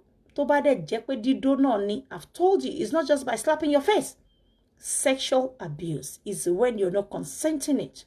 Sexual abuse is when you're not feeling it. Sexual abuse is when it's overly demanding and you keep submitting yourself to him as if you're a slave to sex in his hands. It is an abuse on its own. It can affect you mentally. It can cause you sickness. It can cause a lot of, dysfunction in your body system if you don't speak out on time. So, may God help each and every one of you. I have been able to spend almost 2 hours here tonight. You guys should remember to patronize us at AJ Trendies for all of your ready-to-wear, outfits. Also, remember to patronize www.cqbeautyhaven.com. Patronize www.cqdegert.com. Patronize www.cqfoodhubs.com for your fresh food, like your groundnut, grinded pepper, Cameroonian pepper, your ofada rice, groundnut oil. All sorts they sell. Dry Iru in www.cqfoodhubs.com. And for your body beauty product, you patronize them at www.cqbeautyhaven.com, where you get the best products for your skin care. Okay, and you can also go online to search their clothing line. They sell beautiful stuff, tracksuits, evening wears and casuals as well. So at AJ Trendies is where we sell. You look out for my page on my Instagram. Thank you so very much, all of you that are patronizing us. We still have a lot of velvet, Iro and Buba. I have this one that I'm wearing in different sizes. I also have some white laces. I'm going to be showing you the one on Lalompe. Let me show you the one on Lalompe. This is what we're going to be branding up tonight. And for those of you that has been calling me to say, oh, AJ, you said you're going to promote our stuff for us. I have told you some of you are not doing it right. If you want me to promote whatever it is that you do, for profession, as a profession, and then you're not sending me, sufficient information, there's no how I can pass your message out. Now, I just promoted someone, even though that's a paid advert. But then I know what they do there. Some of you send me information. Some of you just send me pictures without talking to me, without leaving a voice note. AJ, this is what I do. Some of you don't even do echo send picture and Beshe send the emotion delete. But let me just tell you the truth, because I don't like people to deal with me unprofessionally. When I say I want to do you a favor and you're really gonna gain from this, how could you just send me pictures? Some of you will send me like 500 pictures I don't just come out here and say, oh, because you send me towels or you do, I can see a picture of some beautiful POP, yet you want me to just come out and say, oh, so person, because you put the name of your company there, they do POP. No, we have to be sure that they are endorsed and certified, you know, companies that we are dealing with, whereby people's money will be safe, whereby I will not regret, you know, promoting you. So do it right. Call me, leave me a voice note. Let me know, oh, AJ, we've been calling severally. You're not picking call. And I've told you that I don't want to take any beauty product advert. I told you this because I have a lot of, you know, cream. I have someone that I'm promoting beauty product at the moment, and that is why I cannot take beauty products. So if you do cream, you can post it on my wall once in a while, like I'm having chat now. I will give you the privilege to just post it here, but then I have someone that I signed a contract with. Until the contract ends, then I can do for you. It doesn't mean that I cannot promote some other things that you do. I can, even when you do clothing like me, I can still promote you. It does not matter. Okay, I know it's not easy for all of us. It's not been a friendly situation with this pandemic around, but just do it right. Don't just send me pictures and say, well, motifi messages less. No. And continue to patronize Tolulope Ajike Olowoshibi's signature in Nigeria. She does food, all kind of dry food, and she also caters for parties, for, you know, big events. They are very big caterers in Nigeria, and that is well recognized. That we all know. I also have someone who does adire. So if you have interest in adire, long dresses, all those Kampala that they wear now, you know, in lovely trendy, you know, outfits that are actually timeless. I have someone who does that at Dire. So I'm going to be bringing you, hopefully she's online where she can post, you know, our website here or contact number on how to get her. So, sorry, someone said they want me to promote their aphrodisiac.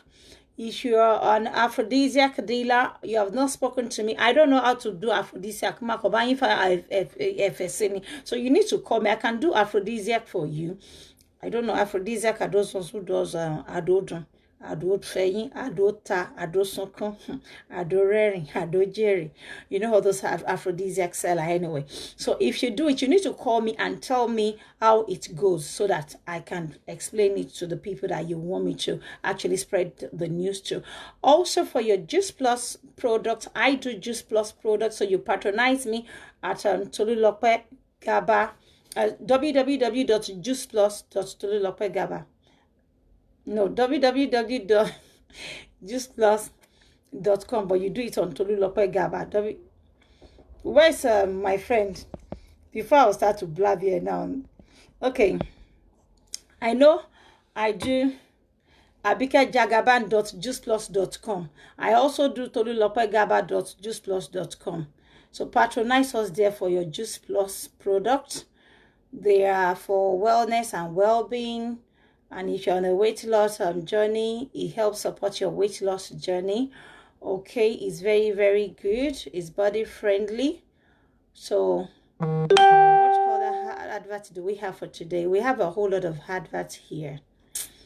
Okay, but then you guys are not doing it right. And I've told you, if you are one of those people that is always sending me messages that you need money, stop sending me messages that you need money for now. I'm not giving anybody money. If you are sick, I'm not also going into the health sector for now. I told you my main focus is going to be on education, on how to educate, you know, youngsters and Nigerians, and also deal with Nigerian indigents as well, who actually need all this help. So if you're one of those people that is fond of sending me pictures of yourself on sick bed, on wheelchair or whatever, I don't fall for all that, because I have been scammed before, whereby they will send me pictures like this. Nigerians, you guys are so perfect at scamming. The way you go to the hospital, buy bandage, you pour palm oil on it and wrap it like it's one big wound. I beg, don't come. The moment you send me your account number on my WhatsApp, I block you and all your pictures automatically straight. Okay? I don't like that. You have not spoken to me before. You don't just send me pictures of you being sick on the bed. You think that is how I just help people? You just send me pictures and then you expect me to start pumping money into your account. No, I have to know what is wrong with you, what the situation is with you, or probably you have spoken to me per adventure through someone, or probably directly. You don't just send me pictures of yourself sitting on the sick bed and you expect me to give you some millions of naira or to give you some thousands of pounds. I'm so sorry, I don't operate that way. We are, you know, registered body at Abike Jagaban Helping Hand Foundation, and this is not how I run my things. So please respect yourself. Stop sending me such picture, as you're not going to get anything from me. Let me just be sincere with you, okay? So that will be it for today. Thank you so very much, everybody that joined me.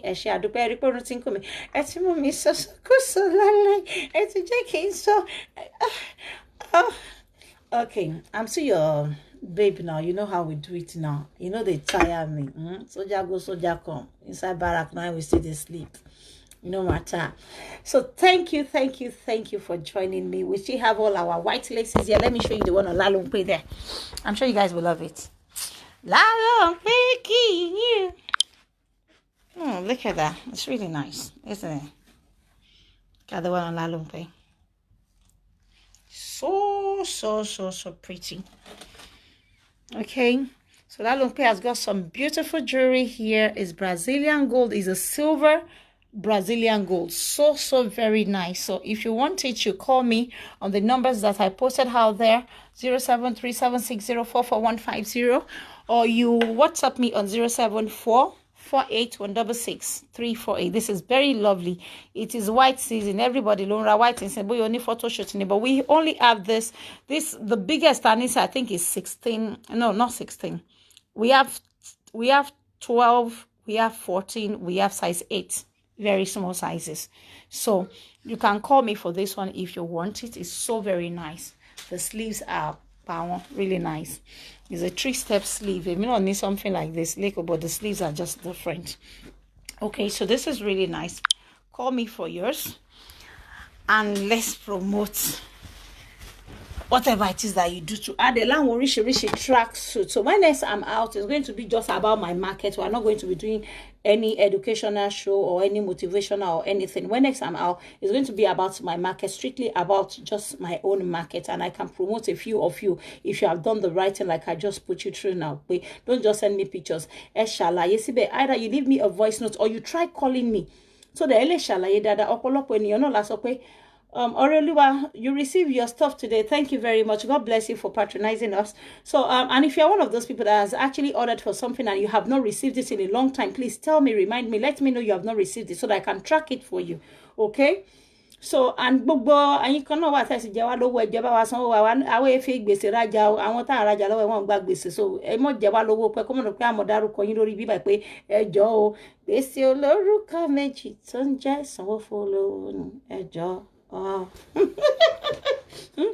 Anyway, àwọn ìlẹ̀kẹ̀ dí àti láwọn ìlẹ̀kẹ̀ bead, waist bead. These are pretty waist bead. So you should patronize us for your waist bead. They are so very pretty. They are sexy. Èmi náà ní nídìí.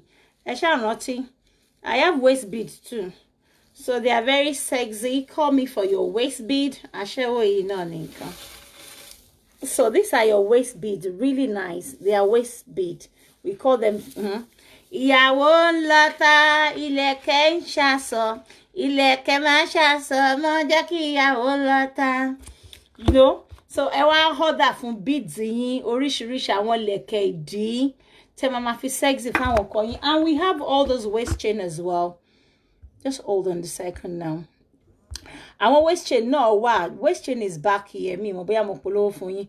I remember to be listening to that spiritual song I told you pé orin gospel ni òun lélẹ̀. Ẹ máa yọ́nú sí mi. Bẹ́ẹ̀ni, mo ti sọ tẹ́lẹ̀ ní orin tó ló kọjá.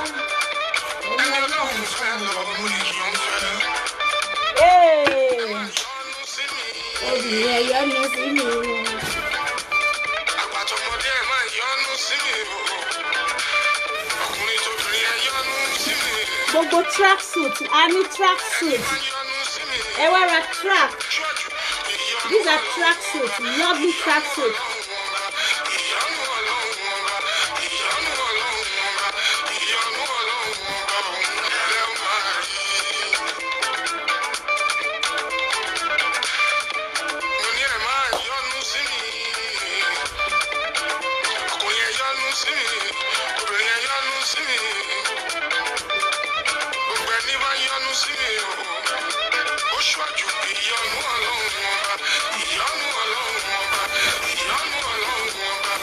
We still have some white left, so all our whites are fast moving.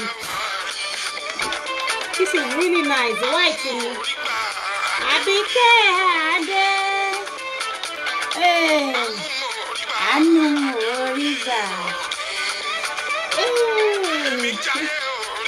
Èmi jayé ore mi.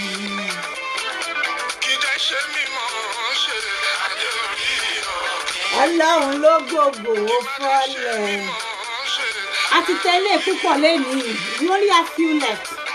So come for yours now. They are really, really nice. They call them woolers.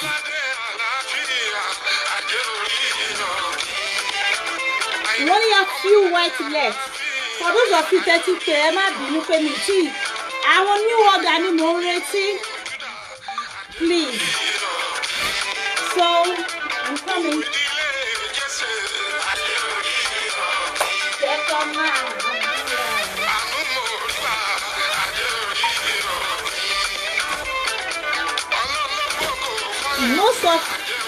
Most of these ones are gone. They've been bought already, but you can still make your order.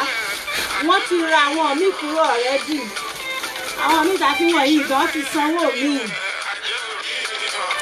Ọlọ́run ló gbogbo fọ́lẹ̀. Jẹ́ kó máa bú ẹ. They are ready to wear. You don't have to stress to buy material and make.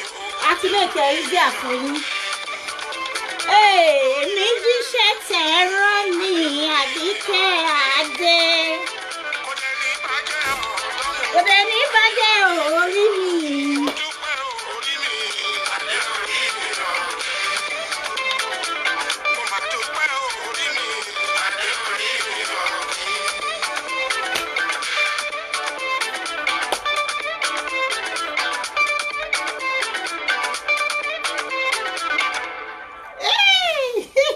Ó dùn tó orí ẹ̀mí tó rẹ̀ mí rè.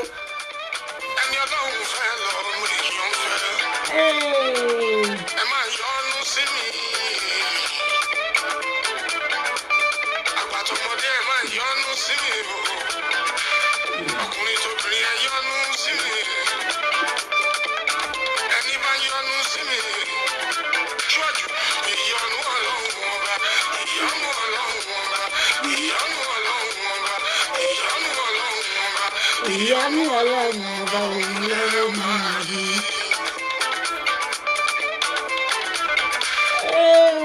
Máa yọ́nú sí mi. Ọkùnrin ẹ yọ́nú sí mi. Obìnrin ẹ yọ́nú sí mi. Gbogbo ẹni bá yọ́nú sí mi o. Ó ṣọ́jú ìyọ́nú Ọlọ́run ọba. Ìyọ́nú Ọlọ́run ọba. Ìyọ́nú Ọlọ́run ọba. Ìyọ́nú Ọlọ́run ọba. Ìyọ́nú Ọlọ́run ọba. Àánú mo rí gbà. Àbíkẹ́ Adé. Àánú mo rí gbà. Àánú mo rí gbà. Orí mi. Èmi jayé ọ̀rẹ́ mi. Kì í dẹ́ ṣe mí mọ́ ṣe. Àbíkẹ́ Adé. Kì má dẹ́ ṣe mí mọ́ ṣe. Àdórí rọ̀. And this is another yellow one, very pretty. You can decide to change the color, stand out. We have this in sizes. And it's just scarf. Hey, jẹ́ kó máa bú mi. Hey, Jesse. Jẹ́ kó máa bú mi. They all come with scarves.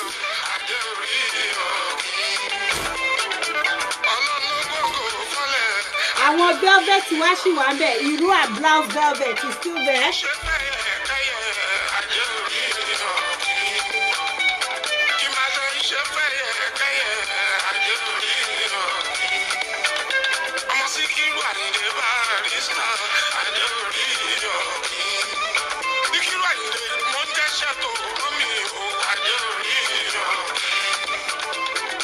Lórí eré fújì.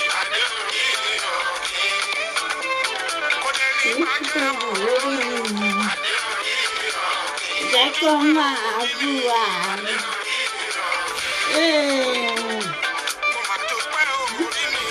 Adé orí ya orin ẹ̀mí tó rèlì sí ni ẹ̀.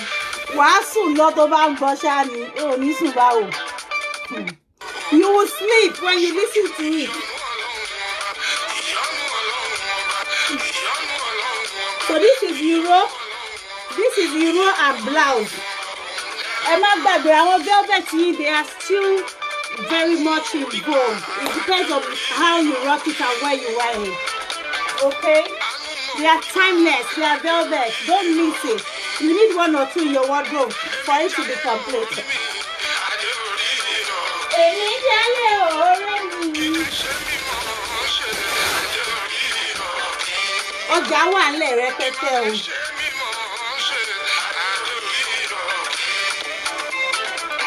Jẹ́ kó máa bú ẹ̀hún. These are very uncommon designs. They are not so loud. They are very, very uncommon.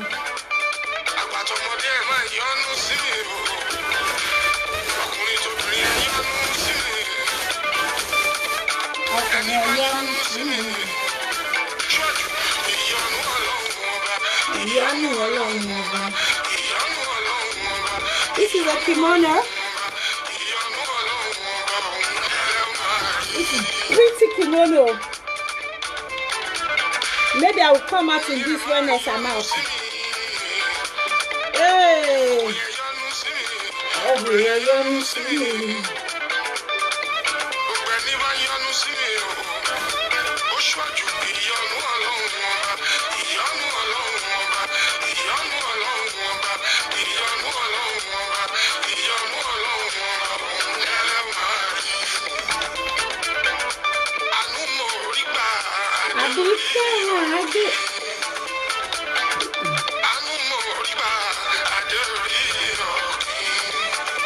Okay, call for yes now. I need to round up.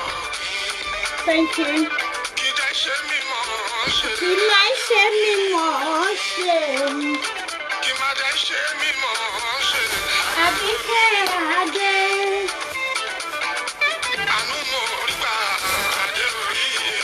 That's the free one. We have another yellow one. This is another yellow one. And it's very nice as well. The hand is different. This one is turtleneck. It's turtleneck but very pretty. And that's the hand. This is like a size 16, 18. It's a turtleneck, very pretty. That's the back.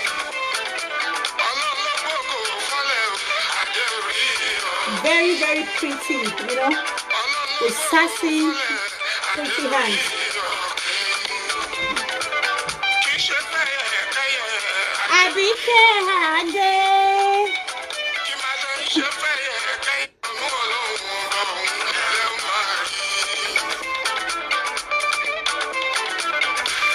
Go and listen. It's called Fuji the Sound.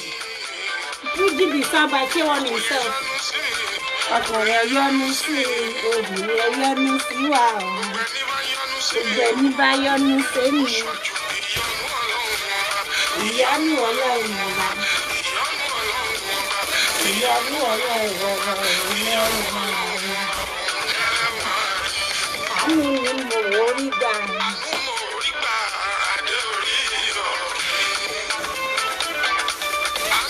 For those of you who want those Floyd Mayweather, look at the Floyd Mayweather in green color. You see that Floyd Mayweather in green color, very, very pretty. It's a tracksuit. It's a tracksuit. You can wear it to party, parlor party, you know, little gathering. The color is so mature, beautiful. It's Floyd Mayweather. You can see. Rich glam, Floyd Mayweather. It's a tracksuit, it's a complete one. So call for yours. Our track you come out on our parlor party, new lay garden party. Oh, that one there, repete. In fact, get ready for Christmas.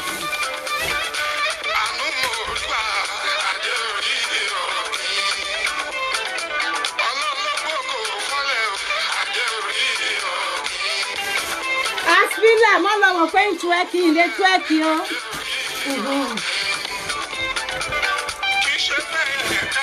Okay. Thank you so very much, guys. I just have to round up now. Actually, she marketing here anymore, but so Emma Bagby. You can see my face is getting tired already. I'm suffering pain. They 40 minutes. Or the last time I saw Hoju me later after. Someone said, "I'm up in me mole." Maybe you go about day in Collecum. One of my for Jory at your womb came off his shares. Anyway, thank you so very much for joining me tonight. Don't mind me. Thank you, everyone. I really need to go now. It's been a great, pleasure having all of you tonight. Thank you for listening to me. Hopefully, we've been able to help someone out there tonight. We will be notifying you on what the next topic is going to be on our motivational session. And when next you see me out, I've told you, most likely I'll be coming out for just my goods, and it's not going to be this long. So thank you. I love you guys so very much. Continue to follow and like our page on Abike Jagaban blog on Facebook.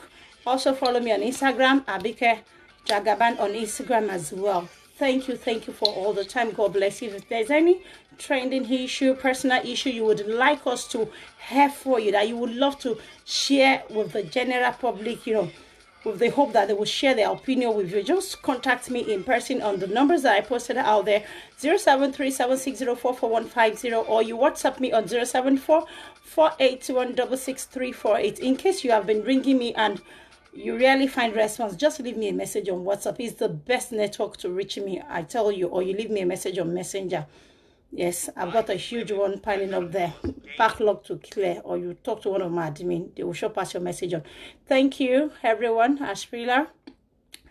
Oh, Shibi, I sorry to you. Okay, Babomi DJ Makanaki, thank you so very much. My admin, God bless you.